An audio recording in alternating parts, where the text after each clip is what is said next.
धन धन सतगुरु तेरे ही आसरा। आप देख रहे हैं फेथ वर्सेस वर्डिक्ट में डॉक्टर मोहित इंसान परम पूजनीय संत डॉक्टर गुरमीत राम रहीम सिंह जी इंसान के अनुयायी उनकी सोच व सच्चाई इस प्रोग्राम के माध्यम से आप सभी देखते जानते व परखते हैं। तो आप सबका आज के इस लाइव डिस्कशन में बहुत बहुत स्वागत है जी। धन धन सतगुरु तेरा ही आसरा। सासंग जी, बहुत सारी चीजें चल रही हैं और बहुत सारे सवाल मेरे अपने मन में भी उठते हैं। ये 7 साल से अब 8वें साल में हम हैं और लगभग 3 महीने गुजर गए हैं। मान लो हम कह सकते हैं कि 12, 6, 72, 84, 85, 86 लगभग 87 महीने गुजर गए हैं। इसके बाद हम कहाँ खड़े हैं, क्या स्टैंड ले रहे हैं, क्या कर रहे हैं, बहुत सारी चीज सोचते हैं कि लाइव एक हफ्ते में चलो 2 बार करते थे, अब 1 बार कर रहे हैं। और करें तो क्या करें, कहें तो क्या कहें, किसको कहें, कोई सुनने वाला नहीं है। आपस में भी बात करें तो कितनी बातचीत हो सकती है, एक दिन में 10 फोन अटेंड किए जा सकते हैं। इससे ज़्यादा नहीं हो सकते। तो भी कब तक वे हम आपस में चर्चा करते रहे। मतलब हम ये सोचते जैसे जब शुरू हुए थे भी चलो कोई शर्म नाम की चीज़ होगी, कोई गलत करने लग जाता है, ढीठ हो जाता है, चलो सामाजिक तौर पे उसे लगता है भी मेरी बेइज्जती हो रही है तो मैं ना करूं। लेकिन अब किसी को कहो भी, चलो मान लो किसी लेडी को कहो भी सिर पे दुपट्टा ले लो, मान लो वो नंगे होके नाचने लगे तो क्या कहो। तो मतलब अब ऐसे ही स्टेज पे हम खड़े भी नंगे होके नाचने वाले लोग हैं। इनको कितना बोलेंगे और बोल के फायदा क्या है भाई। जितना बोलते आए हैं तो कौन सा उन्होंने सुना है, कौन सा उनको हमारी बात बोलने से या ना बोलने से फर्क पड़ता है। दूसरा क्या है भाई, बोलते रहे तो किसको सुनाए। उनका अपना मानना सही है भी। अब 4-5 हजार लोग जो भी देखते हैं पर इनका आउटपुट क्या है, कर क्या रहे हैं, कुछ सोचते हैं, कुछ करते हैं या सिर्फ हफ्ते बाद बोल के खत्म हो जाते हैं। चलो ठीक है, हमें लगता है अभी 1 हफ्ते बाद थोड़ा चेंज है, अभी कुछ ना कुछ बातचीत चलती रहे, पिताजी के बारे में कोई ना कोई बोलचाल होती रहे तो मन लगा रहता है। एक ये ऑप्शन है। पर कब तक, मतलब हम कहें कि भाई चलो जी कोई है कुछ सही बताने वाला। कुछ लोग कह देते हैं फोन करके भी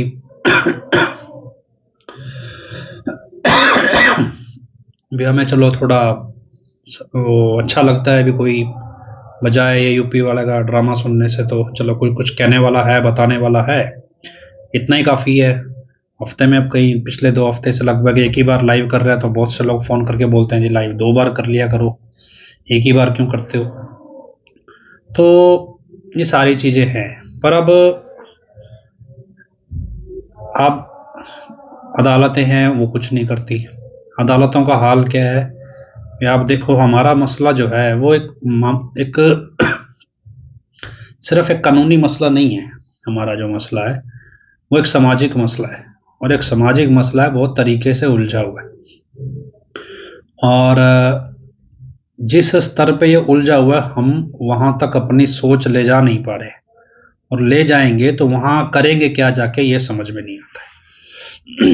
अगर इस देश के चीफ जस्टिस दंगे कराने का आधार बुनने लगे, अभी दिख रहे ना, एक जो संभल उत्तर प्रदेश में दंगा हुआ और उसके बाद अब अजमेर शरीफ में भी तैयारी है, तो ये सब किस लिए। भी एक सुप्रीम कोर्ट के चीफ जस्टिस ऑफ इंडिया ने एक लाइन बोल दी अपने फैसले में और उसके बाद ये सब तैयारी शुरू हो गई।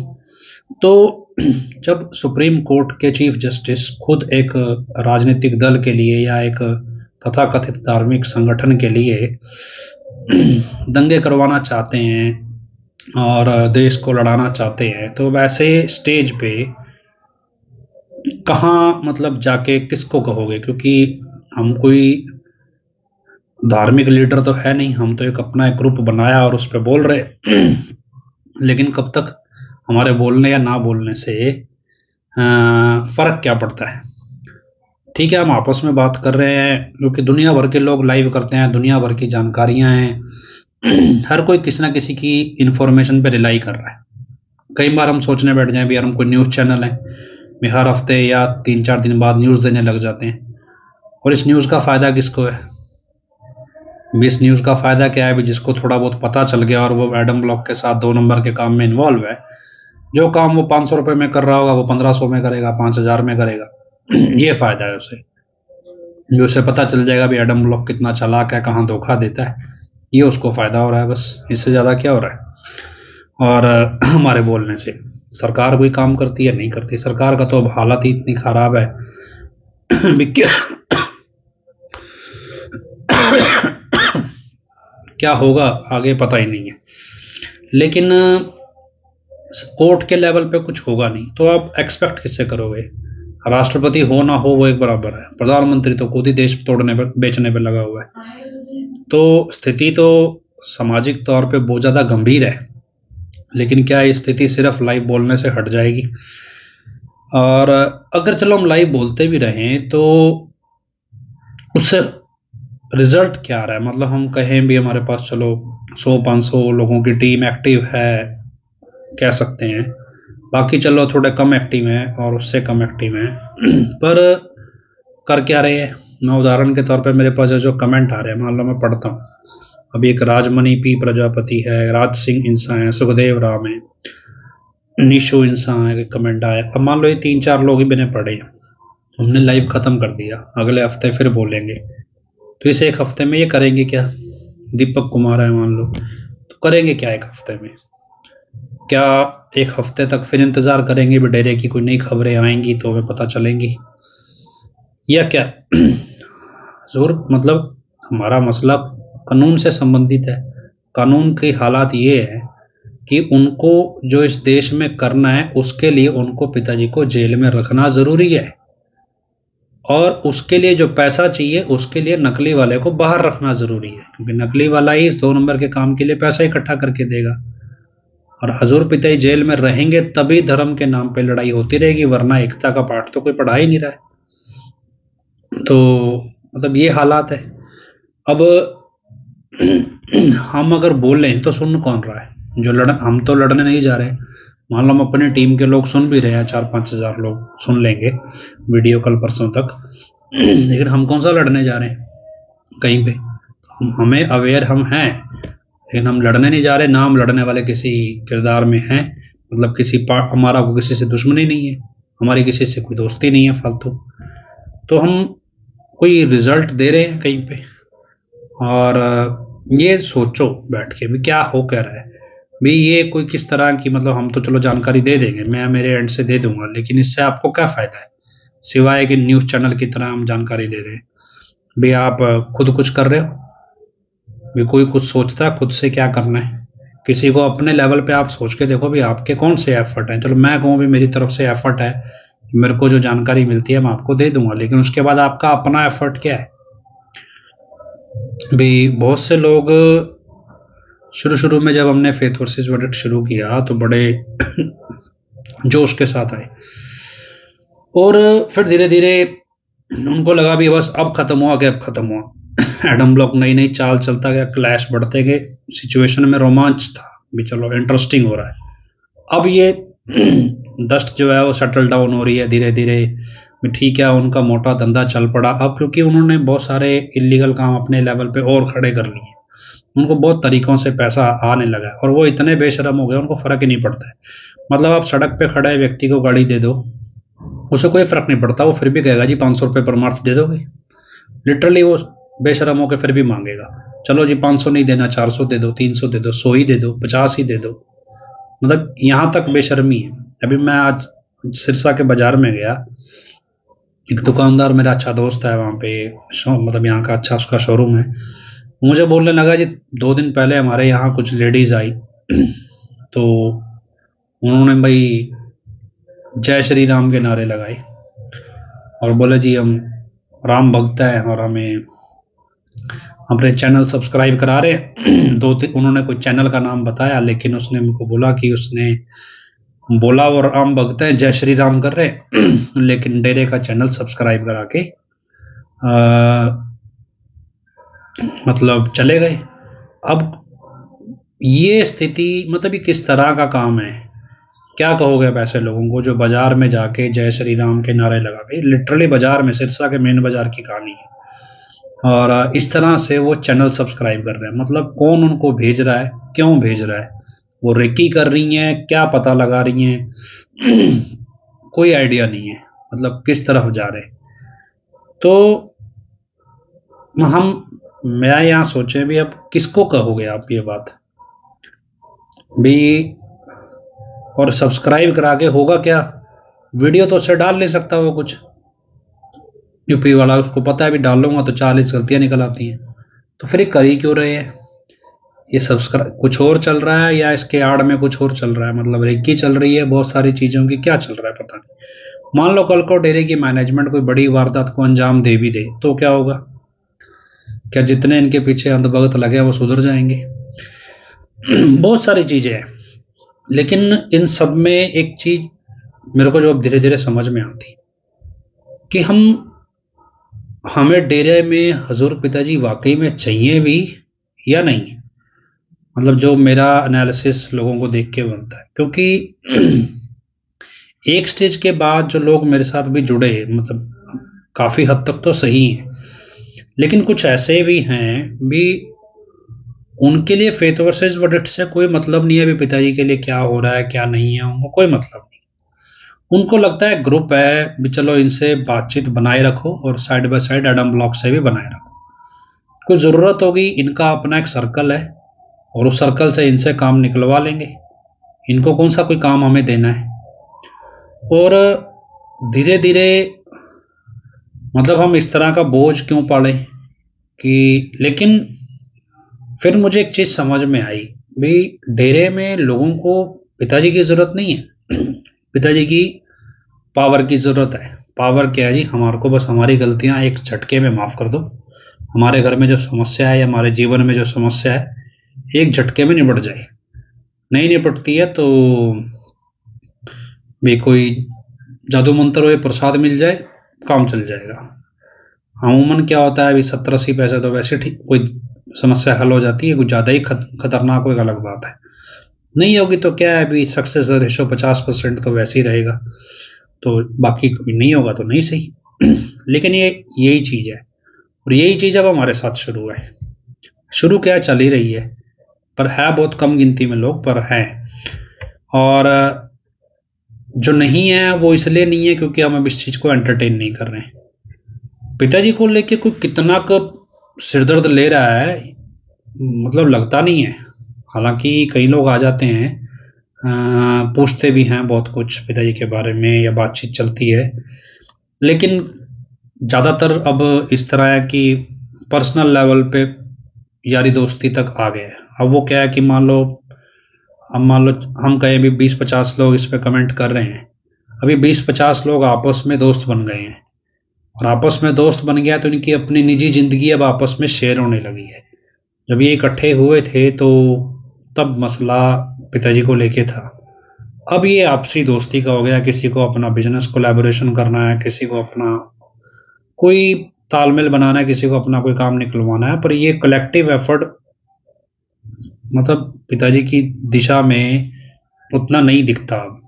मतलब हालांकि इसको स्वीकार करना पड़ेगा, और लेकिन अब हम बतौर सत्संगी अगर हम कहें भी चलो हम पिताजी को वापस आने को लेके चिंतित हैं या पिताजी की मौजूदा स्थिति को लेके चिंतित हैं, तो इस चिंता में कर क्या रहे हैं सिवाय चिंता ही करने के? मतलब क्या कोई टारगेट सेट किया हुआ है भी ये करना है? और सवाल जवाब हमने लिखे, और जो लोग हमारे रेगुलर व्यूअर हैं या लिसनर हैं कह सकते हैं, कुछ लोगों को मैंने छेड़ के देखा, मैं कहा चलो हमने सवाल जवाब लिखे भी, शायद किसी ने मंथन किया हो, कोई नई चीज़ देंगे। जो जिनसे एक्सपेक्टेशन होती है उनको ये पता ही नहीं है, अभी हमने सवाल जवाब भी लिखे हैं, और लिखे हैं तो उनको याद ही नहीं है इसमें लिखा क्या है मतलब क्या है कि जो लोग मेहनत कर रहे हैं वो क्यों कर रहे हैं और किसको दिखाने के लिए कर रहे हैं, होगा क्या कल को। तो अब मेरा ये कहने का मतलब नहीं है भी आप कोई मेरे लिए या मेरे हिसाब से एफर्ट करो, आप अपने आप को जवाब देने लायक हो जाओ। मतलब मैं आपको एक वैसे एग्जांपल समझाता हूँ। क्या है कि डेरे के अंदर लोगों को क्रेडिबिलिटी चाहिए, मतलब अपनी डेरे के जरिए एक पहचान चाहिए। मान लो शहर में 10,000 की संगत है, वो 10,000 की संगत में ब्लॉक वाले 10, 20, 50 लोगों को जानते हैं, बाकी 9500, 9600 लोगों को नहीं जानते। ये 10, 20, 50 लोग हैं, ये किस लिए दौड़ रहे थे? ये दौड़ रहे थे डेरे के जरिए पहचान बनाने के लिए। इनको सामाजिक तौर पे पहचान मिल गई और बस काफ़ी था। अब जिनको नहीं मिली, जो इस रेस में दौड़ रहे थे, जिनको नहीं मिली, उन्होंने चापलूसी जारी रखी और एडम ब्लॉक के जरिए वो पहचान ले ली, या लेनी चाह रहे हैं, अभी भी दौड़ रहे हैं। जिनको लगता है वहां से नहीं मिलेगी, उन्होंने पैरेलल हमारे साथ भी संपर्क साधना शुरू कर दिया। अब हमारे एंड से ऐसे हम किसी व्यक्ति को पहचान देते नहीं, तो फिर उन्होंने एडम ब्लॉक का रुख करना शुरू कर दिया। लेकिन अपने आप का आंकलन करके देखो भी, क्या हम एक स्टेज पे जाके अपनी एक पहचान बनाने लगे हैं, और इस पहचान में क्या साबित करना चाहते हैं? मतलब हम अपने आप से चलो मानते हैं खुद को एक भी, हाँ हम साफ सच्चे हैं भी, हम ये नकली ड्रामे में या जो भी इस पाप की दुनिया एडम ब्लॉक ने गढ़ी भी, इसको इसका समर्थन नहीं करते इस दुनिया का, हम ये कह सकते हैं। लेकिन उसके बाद भी हम बोले, किसको बोले, किसको सुनाएं, सुनने वाला कौन? मान लो हम आपस में बातचीत भी करें तो भी ये वन वे है, मतलब बातचीत भी नहीं होती। ऑनलाइन भी मीटिंग्स कई बार रखी हैं तो गिनती के लोग होते हैं, वही बोलते हैं, बाकी कोई बोलता ही नहीं है। मतलब ऐसा नहीं लगने लगा भी ये बोझ बनता जा रहा है भी, इसको खाना पूर्ति है, अभी कर तो रहे हैं, बोल रहे हैं, पर ये खाना पूर्ति बन के रहे। सवाल जवाब कई बार मेरे जैसा ही कोई पूछ लेता है तो भी संगत को ही नहीं पता, अभी हमें सवाल जवाब पता होने चाहिए। कोई भी डेरे से लेके उनको फर्क ही नहीं पड़ता है, क्योंकि बहुत से लोगों ने अपनी अब दो मुही जिंदगी है भी, वो समाज के लिए डेरा प्रेमी नहीं है, लेकिन हमारे लिए डेरा प्रेमी हैं। समाज में, व्यापार में, कारोबार में वो डेरा प्रेमी कहलवाने से कतराते हैं, लेकिन हमारे तरफ देखते हैं तो वो डेरा प्रेमी बन जाते हैं।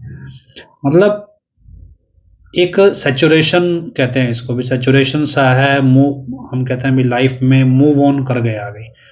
ठीक है, 6, 7 साल, 8 साल में आजकल तो जनरेशन गैप आ जाता है, सोच का ही बहुत बड़ा फर्क आ जाता है। और अब नई जनरेशन है, जो लोग बच्चे उस समय 14, 15 साल के थे, आज 21, 22 साल के हैं, और उनको सोशल मीडिया पे उतार दिया एडम ब्लॉक ने। उनको क्या पता है भी किस हालात में डेरे के साथ क्या हुआ था, कौन उनको बताने वाला है ये चीज़ भी 25 अगस्त 2017 की कंडीशन क्यों खड़ी हुई। उनको लगता है भी ठीक है, कोर्टों में जजों से सेटिंग है भी, आज नहीं तो कल ये केस खत्म हो जाएंगे, पिताजी फिर आ जाएंगे, फिर नाच गाना शुरू हो जाएगा। मतलब अब जब परम पिताजी की वो कैसेट सुनते हैं ना 6 नंबर, उसमें पिताजी बोलते हैं अभी लोगों ने जाना ही नहीं श्यामा मस्ताना जी महाराज कौन थे। फिर हम कहे भी लोगों ने नहीं जाना परम पिताजी कौन थे, फिर हम कहें भी लोगों ने जाना ही नहीं यार, हजूर पिताजी है कौन। उनको क्या लगता है भी ये समस्या दूर करने वाला बाबा बैठा है, बस वचन कर देगा समस्या दूर हो जाएगी, इससे ज्यादा कुछ नहीं। मतलब हम इस स्टेज पे आके खड़े हैं।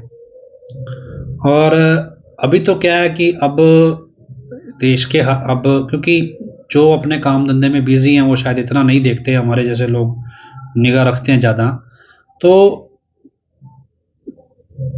ज़्यादातर लोग उन्होंने एक सैचुरेशन बना लिया है। और हालांकि हो सकता है मालिक का भक्त तो कहीं भी कैसा भी हो सकता है, किस रूप में होगा पता नहीं, पर उसके पास मालिक होगा भी। पिताजी बोलते हैं बहुत से लोग ऐसे हैं जिनका 10वां द्वार खुला है, पर फिर भी जितने हमारे संपर्क में आते हैं एक से एक नौटंकी वाले हैं। मतलब अब जो पिताजी वचन करते थे कि भाई ऐसे ऐसे नौटंकीबाज आते हैं, ओवर स्मार्ट होते हैं लोग, चलो पिताजी तो जानी जान है, संत हैं, उनको तो पता ही होता है बंदे के दिमाग में क्या चल रहा है। लेकिन जितना भागदौड़ हमने इस दौर में करी है, हमें पता लगने लग गया कि भी ये बंदा नौटंकी कैसे कर रहा है, किस तरह कर रहा है, मतलब इतनी गढ़ के कहानी सुनाते हैं तो बंदे को लगेगा भी यार इससे बड़ा भगत कोई है ही नहीं। और ये क्यों सुनाते हैं पता नहीं, भी उनको क्या लगता है भी हम उन्हें बड़ा भगत मान लेंगे भी ऐसा करने से, लेकिन फिर भी सुनाते हैं। और पता इतना तो हमें भी समझ आने लगी भी कहाँ कब झूठ बोलने लगते हैं और कब सच। पर फिर भी विचार करो भी, आप अपने आप से करो ना भी आप, हमारी जिंदगी का मकसद गुरु के प्रेम को पाना है, और आप अपने घर में चार्ट लगाओ भी आखिर इस मकसद को पूरा करने के लिए दिन में कितना समय दे रहे हो और किस रूप में दे रहे हो। तो क्या करोगे क्या नहीं करोगे भाई। कई बार ये बातचीत लाइव पे हुई है, अभी 7-8 साल बाद भी हम क्या जवाब देंगे मतलब अपने आप को, कि हमने ऐसा क्या है जो 7-8 साल में नहीं सीखा और अबे सीखने की जरूरत है। अगर सीख लिया होता तो पिताजी वापस आ जाते, पर नहीं सीखा। क्या नहीं सीखा, मेरे दिमाग में आता तो मुझे समझ में आया भी ये सीखना था। आप कोई सोचे समझे, डिस्कशन में आए चीजें तो पता चले भी ये चीज आनी चाहिए डिस्कशन में, ये होना चाहिए। कब तक कोसते रहेंगे, किस किस को कोसेंगे। मैं आपको एक उदाहरण देता हूँ। डेरे के दो खास खास जिम्मेवार, मतलब बेहद खास और बेहद रिस्पॉन्सिबल पोस्ट पे बैठने वाले। 25 अगस्त 17 की घटना हुई, डेरे के अंदर फौज सब कुछ था, उनकी ड्यूटी थी उस समय भी डेरे में भी डेरे में उनकी मतलब उनके ऊपर जिम्मेवारी थी भी, वो डेरे की जांच करवाते खड़ते वहां पे। लेकिन वो दोनों भाग गए मतलब डेरा छोड़ के। बहुत सारे लोग भागे, लेकिन आपको सिर्फ एक किस्सा सुनाता हूं। वे भाग गए, भागने के बाद इस तरह भागे भी, यहाँ पे करोड़ोंपति और बाहर जाके भिखारी। हालत ये होगी भी जैसे फुटपाथ के ऊपर पल्ली बिछा के कपड़े नहीं बेचते, इस तरह का भेष बना लिया उनके परिवारों तक ने, कि भाई पल्ली बिछा के कपड़े बेच रहे हैं, हम तो गरीब आदमी, हमारे पे कोई शक ही ना करे। और कहने को डेरे के टॉप लेवल के प्रबंधकों में। और फिर जब अब पुलिस ने गर्दन दबोचनी शुरू करी तो मेरे जैसे के पास आके मिन्नतें करने लगे भी बचा लो भी, डेरे की मैनेजमेंट तो बचाएगी नहीं। कर करा के सब कुछ हमने कहा चलो हमारे जितने बस का था हमने भी कर दिया और बच गए। जब बच गए फिर वही लूट, जब धीरे धीरे मामला शांत हुआ फिर वही लूट का धंधा शुरू कर दिया। अभी जा जाके संगत में से पैसे लूट के लाने, खुद उनके बच्चे सब, मतलब आप अंदाजा लगाओ। आज क्या है, आज वो हमारे को शिक्षा देते हैं भी, हमें पता है डेरा क्या है, हम पिताजी के हम ज्यादा करीबी हैं, हम बड़े जिम्मेवार हैं। मतलब आप क्या एक्सपेक्ट करोगे ऐसे बेशरम लोगों से भी। वो लोग जो सीधा मतलब डेरा छोड़ के भिखारी बन के बैठ गए, सड़क के ऊपर सामान गिर के, जी हम तो ये गरीब आदमी है जी, बड़ी पे माल बेचने वाले हैं, हम कहाँ डेरे में कुछ। और फिर आके सब कुछ हुआ तो फिर आके संगत को लूटने लगे, फिर करोड़ोंपति बन गए, फिर बड़े बड़े प्लॉट फैक्ट्रियां बना ली और फिर वहीं के वहीं। तो आपको क्या एक्सपेक्ट, कहाँ अब किसको बोलोगे, क्या बोलोगे, किसकी शर्म जगाओगे, मतलब कब तक। तो अब क्या है अभी, यही बात हुई, भाई बहन ने लिखा भी घरों में नए सेवादार आते हैं। सेवा क्या तो रहे, 14-15 साल के जो बच्चे थे वो 21-22 साल के हो गए, 23 साल के हो गए। उनको नहीं, उनको थोड़ा ही पता डेरे की विचारधारा क्या है।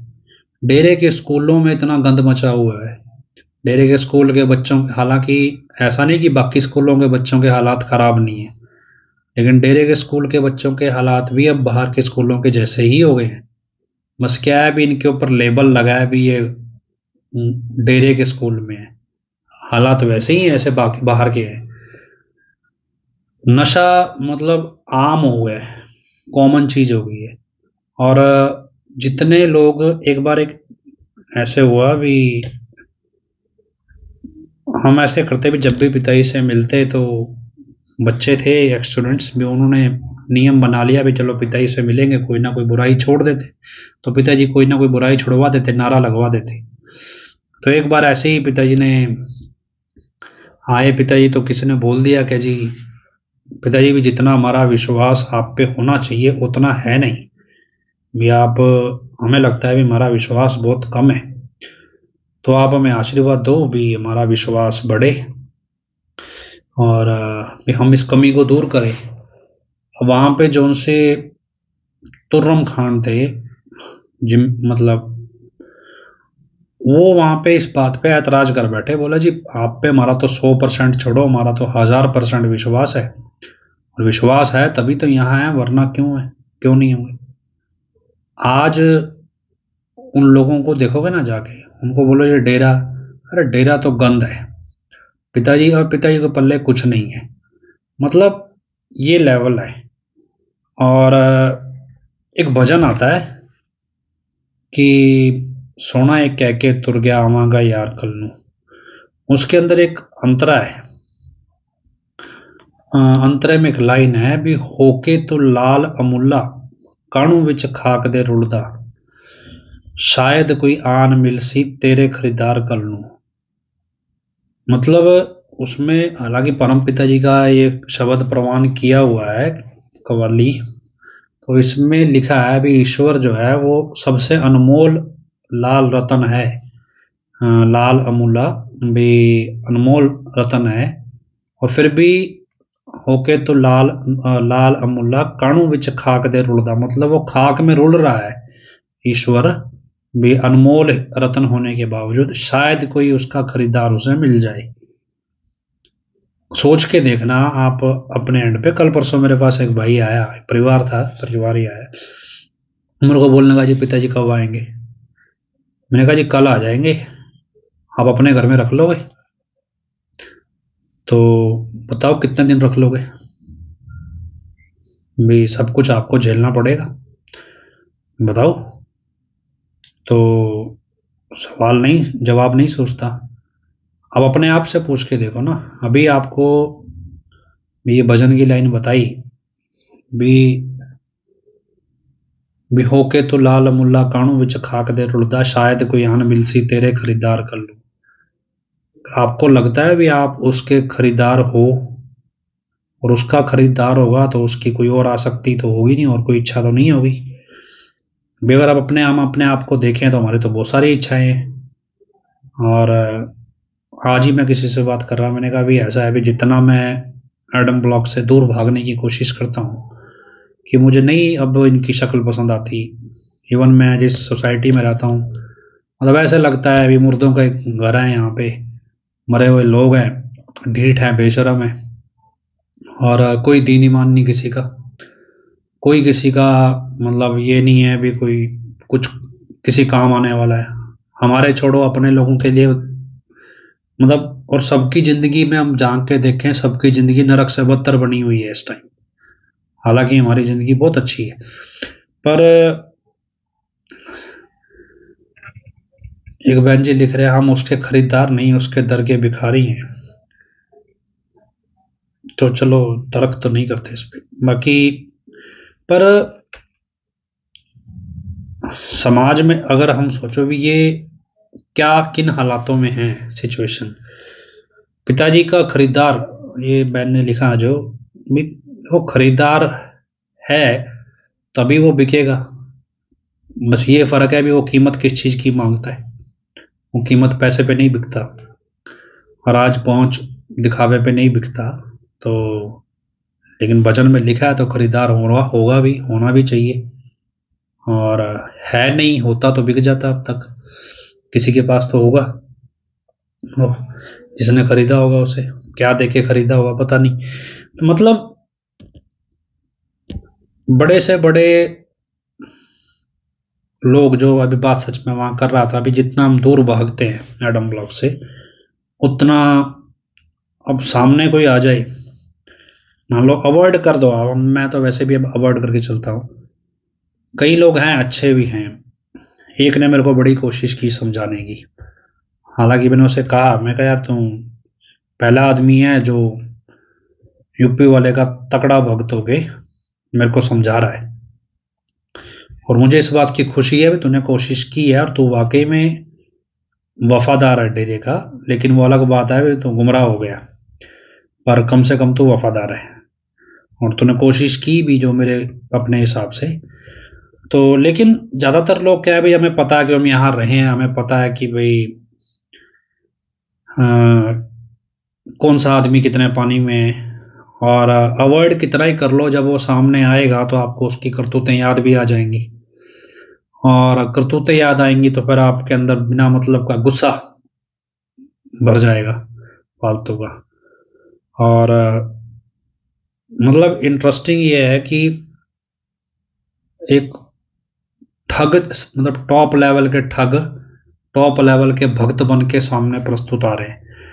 पिताजी तो पता नहीं कैसे झेल लेते हैं, हमारे जैसों को तो झेले नहीं जाते। और जितना अवॉइड करो, मतलब कहते हैं ना, बंदे की शक्ल देख लो दिन खराब हो जाएगा, मूड खराब हो जाता है, वो वाला काम है हमारे साथ। तो मेरे पास तो यहाँ पे सैकड़ों में ऐसे लोग, पर पता ऐसा लगता है भी एक स्टेज पे आगे भी पता होना ही नहीं चाहिए था भी। अगर पता है तो यही सिर दर्द है भी, क्यों पता है इनके बारे में हमें, और पता है तो हम बिना मतलब इनको देख देख के ही मतलब हमारे को गुस्सा चढ़ता है।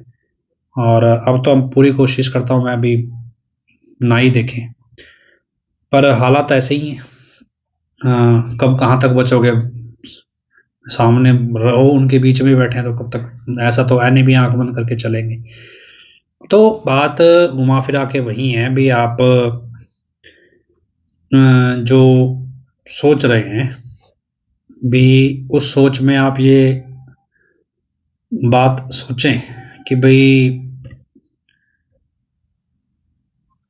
क्या करना है और किस दिशा में जाना है। क्या आपके पास अपने आप को देने के लिए जवाब है? देखो, जब तक आपको लगता है भी मेरे को लाइव आना चाहिए, तब तक मुझे लगता है भी आपको आगे का रास्ता नहीं मिलेगा। क्योंकि अगर हम ये देखते हैं भी आगे, जब तक हमारी डिमांड में सिर्फ और सिर्फ गुरु का दर्शन नहीं रह जाता, तब तक हम आगे नहीं बढ़ सकते। और मैं अपनी ड्यूटी समझ के निभा रहा हूँ कि मुझे जो जानकारी मिलती है चलो हम बता देते हैं भी, कोई ठगा ना जाए। लेकिन इसके आगे का काम तो आपको अपने लिए खुद करना है, और आप अपने आप से पूछते रहिए क्या आप आगे बढ़ रहे हैं। आपको लगता है भी कल जहां आप थे आज उससे आगे बढ़े, पहुंचे, या वहीं के वहीं खड़े हैं? मतलब खुद अपना एनालिसिस, अपना आकलन करके देखते रहो ना भी, हाँ हम कुछ आगे बढ़े कि नहीं बढ़े। और मुझे समझ लो भी, चलो हम एक प्रवक्ता के तौर पे हैं भी, अपनी संगत के एंड से बताते हैं। अभी हाल ही में कुछ जानकारियां चलो जो है वो बता भी देते हैं। अभी किस न्यूज़ आई थी गुमनाम चिट्ठी के मामले को लेके, सीबीआई को फटकार लगाई वगैरह वगैरह। असल में एक प्योर स्क्रिप्टेड न्यूज़ है। हम आपको बताते हैं भी, एडम ब्लॉक हर 3 महीने में बड़े बड़े पत्रकारों को बुला के अच्छी खासी पार्टी देता है, और आप जो संगत से वो पैसा ठगते हैं या परमार्थ के नाम पे जैसे भी कहें लेते हैं, उन सारे पैसों से हर पत्रकारों को हर 3 महीने बाद 15 से 20 हजार रुपए के कम से कम गिफ्ट दिए जाते हैं। और ये इसलिए दिए जाते हैं ताकि जब वो चाहे, जैसी चाहे वैसी खबर वो चलाए। तो ये खबर जो आपको सुनने को मिल रही है, ये उसी तरह से चली हुई खबर है। ये कोर्ट की एक आम प्रक्रिया है कि कोर्ट में कोई कागज मांगा गया, वो कागज बाय चांस नहीं पहुंचा, उन्होंने बोला जी अगली बार दे देंगे, तो जज ने गुस्से में आके डांट दिया। ये कोई नई तोप नहीं है, लेकिन क्योंकि आम लोगों को कोर्ट का तरीका पता नहीं होता। अभी थोड़े दिन पहले की बात है, एक कोर्ट में जाना हुआ मेरा, तो एक वकील ने किसी क्लाइंट से मोटे पैसे ले रखे थे। अब वकील बेतुकी बहस कर रहा है कोर्ट में। मेरे जैसे को पता है भी ये बहस बेतुकी है, बिना सिर पैर की है, लेकिन मुझे ये भी पता है कि इसने क्लाइंट से पैसे लिए और क्लाइंट को नहीं पता है भी ये बेतुकी बहस कर रहा है, और वो सिर्फ अपने दिखा रहा है भी देखो मैंने बड़ी तकड़ी बहस की, और सुनने वाले सुन रहे हैं, ताड़ियां बजा रहे हैं। कि बढ़िया है, हमारा वकील बड़े काम कर रहा है। और लेकिन एक दो पेशी के बाद पता चलता है, जब कुछ बनता नहीं है, यार हमारा वकील तो बेवकूफ़ बना रहा था। तो क्या ये सारे पैंतरे वास्तव में जो डेरे की संगत से पैसा लिया जाता है, उनको एक दिखाना भी तो है, भी हम कुछ कर रहे हैं, देखो सीबीआई को फटकार लगी है। अब पता सवाल नहीं पता होता भी चल क्या रहा है कोर्ट में, इसका मतलब क्या है, क्योंकि तो आमतौर पे कितना वास्ता पड़ता है। हमारे जैसे को तो चलो पड़ गया इतने सालों में, लेकिन वैसे कितना वास्ता पड़ता है। हमने तो आपको अक्टूबर 2023 पिछले साल ये बात बता दी थी कि भी हमारी जानकारी के मुताबिक ये मामले सुलझ जाएंगे और ये पहले से फिक्स है सिस्टम। बस ये है कि माहौल कब कैसे बनाना है वो देखना है। हमारे हिसाब से ये गुमनाम चिट्ठी वाला मामला भी निपट जाएगा जिस हिसाब से ये खबर आई है, क्योंकि इस मामले को सुप्रीम कोर्ट में ले जाने का तुक नहीं बनता है। और रंजीत मर्डर केस और गुमनाम चिट्ठी का मसला ऐसा है कि इनके जो गवाह हैं वो किराए के हैं और इनको अब तक सारे पूछते आए हैं, खिलाते पिलाते हैं, पैसा देते आए हैं। अब क्योंकि ये पैसा मांगते हैं तो अब इनको पैसा देने का मतलब नहीं बनता, तो इसलिए इन मामलों को निपटा के फायदा है एडम ब्लॉक को। छत्रपति हत्याकांड बिल्कुल अलग तरह का केस है जिसके गवाह अलग हैं, और उस केस को जिस हिसाब से फ्रेम किया गया है कोर्ट में, वो केस थोड़ा मजबूत बनाया गया है। उसका फैसला होगा या नहीं होगा कह नहीं सकते। गुमनाम चिट्ठी का फैसला डेरे के पक्ष में आएगा, लेकिन ये कोई कानूनी लड़ाई की हार नहीं है। मतलब हम कल को क्या इतिहास इस रूप में नहीं बनेगा भी डेरा भी पिताजी एक कानूनी तर्क अगर दे देते तो वो लड़ाई जीत जाते, और नहीं ये एक कानूनी हार में पिताजी 8 साल जेल रह गए या 7 साल जेल रहे या 8वां साल चल रहा है, तो ये ऐसा नहीं होगा। ये मतलब आपको आध्यात्मिक नज़रिया अपनाना ही पड़ेगा एक स्टेज पे आके, और वो नज़रिया आपको खुद बिल्ड करना पड़ेगा अपना। वो मेरे समझाने से या मेरे बताने से नहीं होगा। वो जब तक आपका अपने अंदर से वो नज़रिया नहीं बनता तो वो आपको खुद को कभी समझ आ ही नहीं सकता। मान लो पिताजी भी तो 27 साल सत्संग करते थे, रूहानियत ही बता रहे थे। अगर रूहानियत का नज़रिए से हमें समझ ही नहीं आ रहा है कि वास्तव में पिताजी कर क्या रहे हैं, मतलब संत का भी तो कोई ना कोई प्लान होगा ना। पिताजी बोलते हैं उस सतगुरु की चाल तो अरबों गुना आगे की है। तो एक बार ऐसे ही सवाल पूछ लिया था हमने पिताजी से ही कि भाई ये कह के पल्ला झाड़ देना हो यार भाई मालिक की रजा है, और अपनी अपनी मतलब कोशिश जो है उसको ना करना, हम कहें भी सेवा में हमारे से ये काम नहीं हुआ, और ये कह के पल्ला झाड़ लो भी मालिक की रजा थी भी हम नहीं कर सकते काम, तो बड़ा काम था, मालिक ने हमसे नहीं करवाना था, किसी और से करवाना था भी, कहाँ तक जाए जाए। तो आप अपने आप को जवाब दो ना, क्या आपका एफर्ट 100% है अपनी तरफ से? है तो क्या आपके पास आप इस परिस्थिति को साबित करने का कोई आध्यात्मिक नजरिया है? अगर नहीं है तो फिर एफर्ट 100% कहाँ है?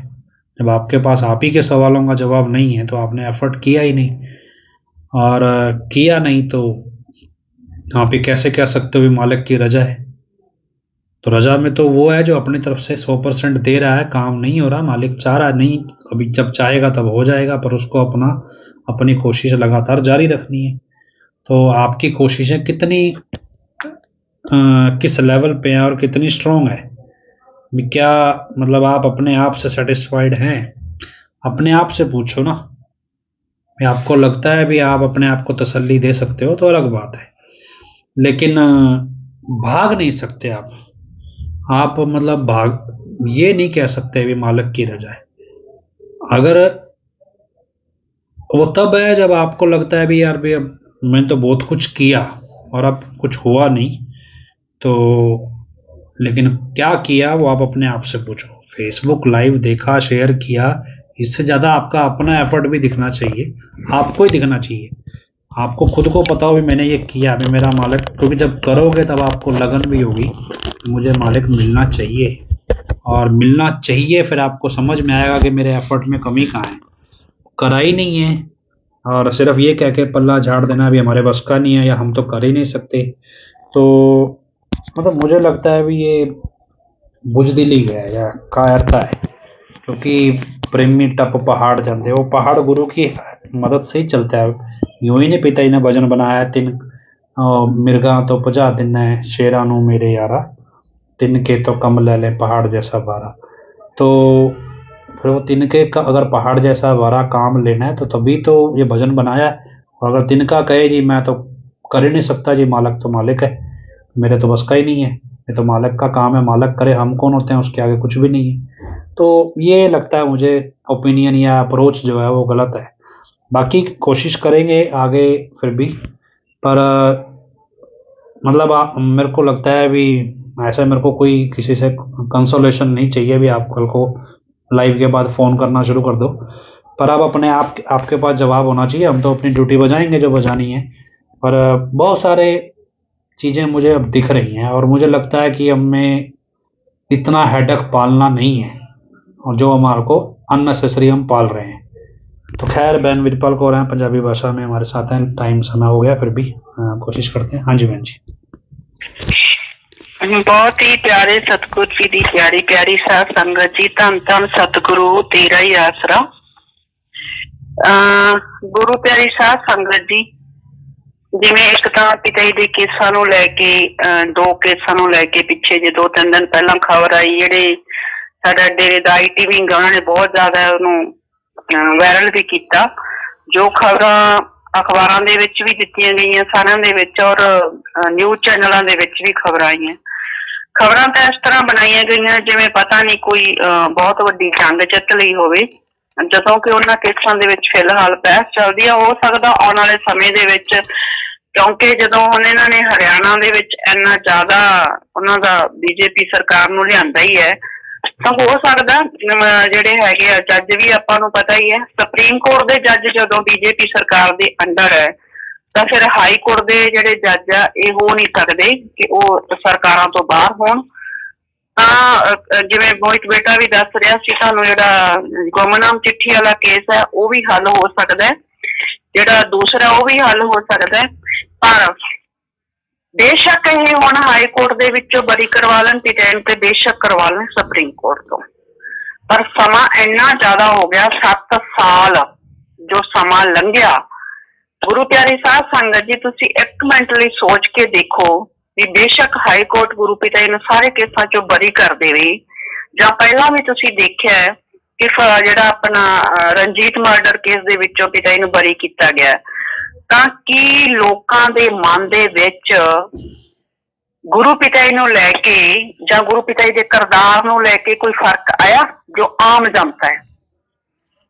ਕਿਉਂ ਨਹੀਂ ਆਇਆ? ਹਾਲਾਂਕਿ ਰਣਜੀਤ ਮਰਡਰ ਕੇਸ ਦੇ ਵਿੱਚ ਦਿੱਤੇ ਵੀ ਹੈ, ਬਰੀ ਵੀ ਹੋਏ ਹੈ, और ये भी कहा गया भी सबूतां दी घाट सी, भी सबूत नहीं दिते गए, पर फिर भी लोकां दे आम लोकां दे मनां दे विच की गुरु पिता जी दे किरदार नूं लैके जां गुरु पिता जी नूं लैके कोई लोकां दे अंदर श्रद्धा वधी, जां गुरु पिता जी दी जिन्नी इन्नी ज्यादा बदनामी कर दिती गई कि उस बदनामी दे कारण एक समा इन्ना ज्यादा लगाया जा रहा है भी लोकां नूं लगदा ही नहीं है। लोकां तो जदों दा हरियाणा दे विच इन्हां ने शरेआम हरियाणा सरकार बनाया है, जे पहला मतलब साल 2 साल दे अंदर ही हो, क्योंकि जदों गुरु पिता जी ने तो कोई गुनाह कीता ही नहीं, तो क्यों नहीं कीता कि जदों सरकार भी उही है, जज भी उही है, वकील भी उही है, कोई बदलिया तो कुछ भी नहीं। फिर हुण जे कीता जा रहा है जां हाई कोर्ट दे विच बरी कीता जा रहा है, ਤਾਂ ਸਰਕਾਰਾਂ ਤੇ ਗਦਾਰ ਜਿਹੜੇ ਲੋਕ ਹੈ ਡੇਰੇ ਦੇ ਅੰਦਰ ਬੈਠੇ, ਉਹ ਤਾਂ ਆਪਦੇ ਮਕਸਦ ਦੇ ਵਿੱਚ ਕਾਮਯਾਬ ਹੋ ਗਏ ਨਾ। ਉਹਨਾਂ ਦਾ ਮਕਸਦ ਕੀ ਸੀ? ਗੁਰੂ ਪਿਤਾ ਜੀ ਦੇ ਕਿਰਦਾਰ ਨੂੰ ਬਹੁਤ ਨੀਚਾ ਕਰਨਾ, ਨੀਵਾਂ ਕਰਨਾ, ਗੁਰੂ ਪਿਤਾ ਜੀ ਦੇ ਕਿਰਦਾਰ ਨੂੰ, ਗੁਰੂ ਪਿਤਾ ਜੀ ਨੂੰ ਬਦਨਾਮ ਕਰਨਾ, ਇੱਕ ਸੱਚੇ ਸੰਤ ਤੇ ਕਲੰਕ ਲਾਉਣਾ। ਤੇ ਹੁਣ ਮਤਲਬ ਕਿ ਮੈਨੂੰ ਨਹੀਂ ਲੱਗ ਰਿਹਾ ਵੀ ਜੇ ਇਹ ਠੀਕ ਹੈ, ਇੱਕ ਦੁਨੀਆਦਾਰੀ ਦੇ ਤੌਰ ਤੇ जो आम लोग बोलते जो कोर्ट के फैसले हक दे विच आ जाणगे, शायद वो बोलणों हट जाण, पर जे असीं ये कहीए कि इन्हां कोर्ट के फैसलों दे नाल ਵੀ ਗੁਰੂ ਪਿਤਾਈ ਦਾ ਆਮ ਦੁਨੀਆ ਦੇ ਵਿੱਚ ਕਰਤਾਰ ਉੱਚਾ ਹੋ ਜਾਊਗਾ, ਜਾਂ ਗੁਰੂ ਪਿਤਾਈ ਮਤਲਬ ਕਿ ਜਿਵੇਂ ਪਹਿਲਾਂ ਇਹਨਾਂ ਨੇ ਬਦਨਾਮੀ ਕੀਤੀ ਗੁਰੂ ਪਿਤਾਈ ਦੀ, ਉਹ ਸਾਰੇ ਜਾਣਗੇ। ਤਾਂ ਗੁਰੂ ਪਿਆਰੀ ਸਾਧ ਸੰਗਤ ਜੀ, ਇਹ ਨਹੀਂ ਹੋਊਗਾ।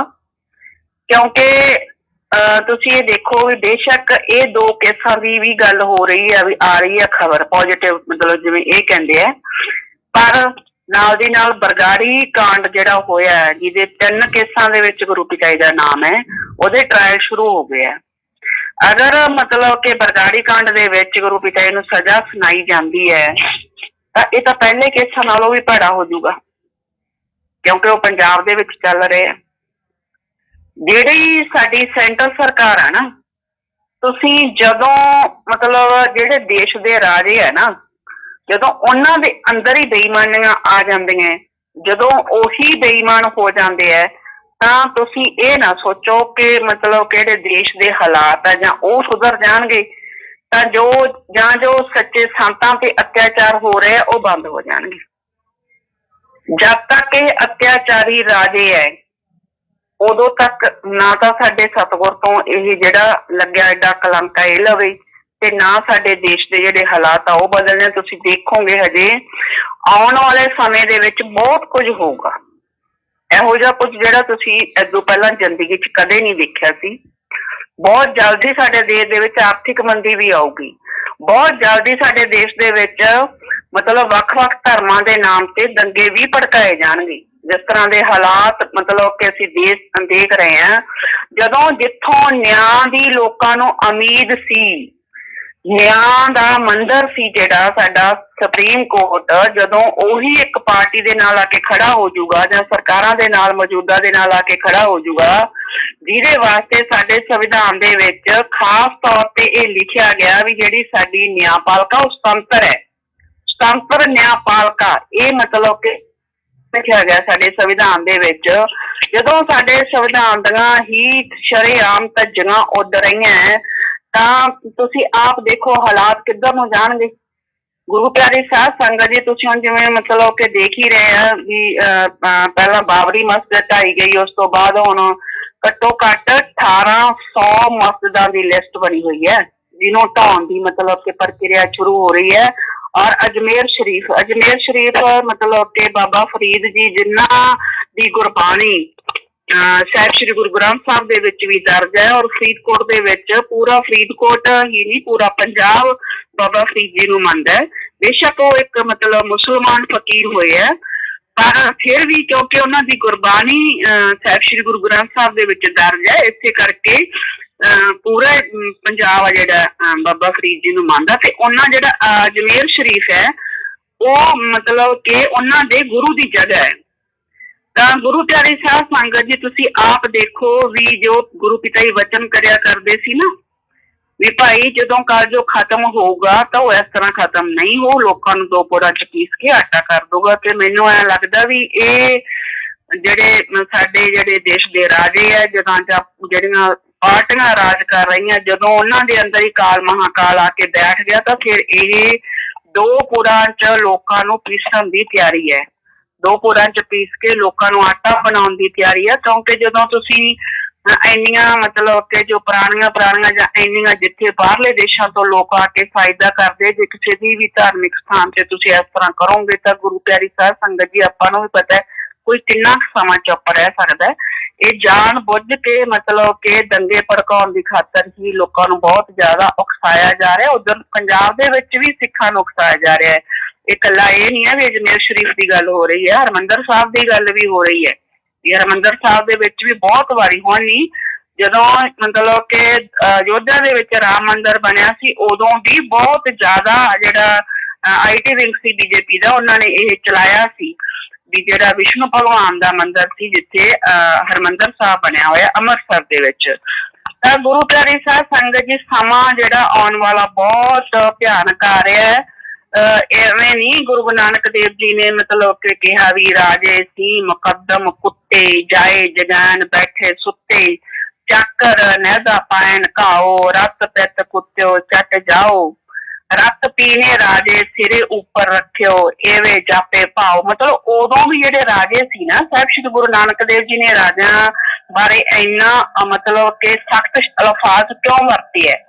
ਕਿਉਂਕਿ ਉਸ ਸਮੇਂ ਦੇ ਰਾਜੇ ਵੀ ਧੋਖਾ ਕਰਦੇ ਸੀ ਦੁਨੀਆ ਨਾਲ, ਜਨਤਾ ਨਾਲ ਫਰੇਬ ਕਰਦੇ ਸੀ, ਚਲਾਕੀਆਂ ਕਰਦੇ ਸੀ ਤੇ ਜਨਤਾ ਦਾ ਤਾਂ ਉਹ ਖਿਆਲ ਹੀ ਨਹੀਂ ਰੱਖਦੇ ਸੀ, ਆਪ ਦੀਆਂ ਜਿਹੜੀਆਂ ਐਸ਼ੋ ਇਸ਼ਕਾਂ ਦੇ ਵਿੱਚ ਹੀ ਪਏ ਹੋਏ ਸੀ। ਤਾਂ ਇਸੇ ਕਰਕੇ ਹੀ ਗੁਰੂ ਨਾਨਕ ਦੇਵ ਜੀ ਨੇ ਇੰਨੇ ਸਖਤ ਅਲਫਾਜ਼ ਵਰਤ ਕੇ ਕਮਾਲ ਦੀ ਵਾਰ ਹੈ ਉਹਦੇ ਵਿੱਚ ਵੀ ਗੁਰੂ ਨਾਨਕ ਦੇਵ ਜੀ ਨੇ ਲਿਖਿਆ ਵੀ ਕੱਲ ਕਾਤੀ ਰਾਜੇ ਕਸਾਈ ਧਰਮ ਪੰਥ ਕਰ ਉਧਰਿਆ, ਕੂੜ ਅਮਾਵਸ ਸੱਚ ਚੰਦਰਮਾ ਦਿਸੇ ਨਹੀਂ ਕਹਿ ਚੜਿਆ। ਵੀ ਨਾ ਤਾਂ ਮਤਲਬ ਕੂੜ ਦੀ ਜਿਹੜੀ ਮੱਸਿਆ ਉਹੀ ਬਣੀ ਹੋਈ ਹੈ, ਸੱਚ ਦਾ ਚੰਦਰਮਾ ਤਾਂ ਕਹਿੰਦੇ ਕਿਤੇ ਦਿਖਾਈ ਨਹੀਂ ਦਿੰਦਾ। ਵੀ ਰਾਜੇ ਤਾਂ ਕਸਾਈ ਬਣ ਗਏ ਆ, ਵੀ ਧਰਮ ਤਾਂ ਪੰਥ ਲਾ ਕੇ ਹੀ ਉੱਡ ਗਿਆ। ਤਾਂ ਗੁਰੂ ਪਿਆਰੀ ਸਾਧ ਸੰਗਤ ਜੀ 500-550 ਸਾਲ ਪਹਿਲਾਂ ਜੇ ਇਹ ਹਾਲਾਤ ਸੀ ਤਾਂ ਹੁਣ ਤਾਂ ਫਿਰ ਆਪਾਂ ਨੂੰ ਵੀ ਪਤਾ ਵੀ ਉਦੋਂ ਵੀ ਮਾੜੇ ਹਾਲਾਤ ਜਿਹੜੇ ਚੱਲ ਰਹੇ ਆ।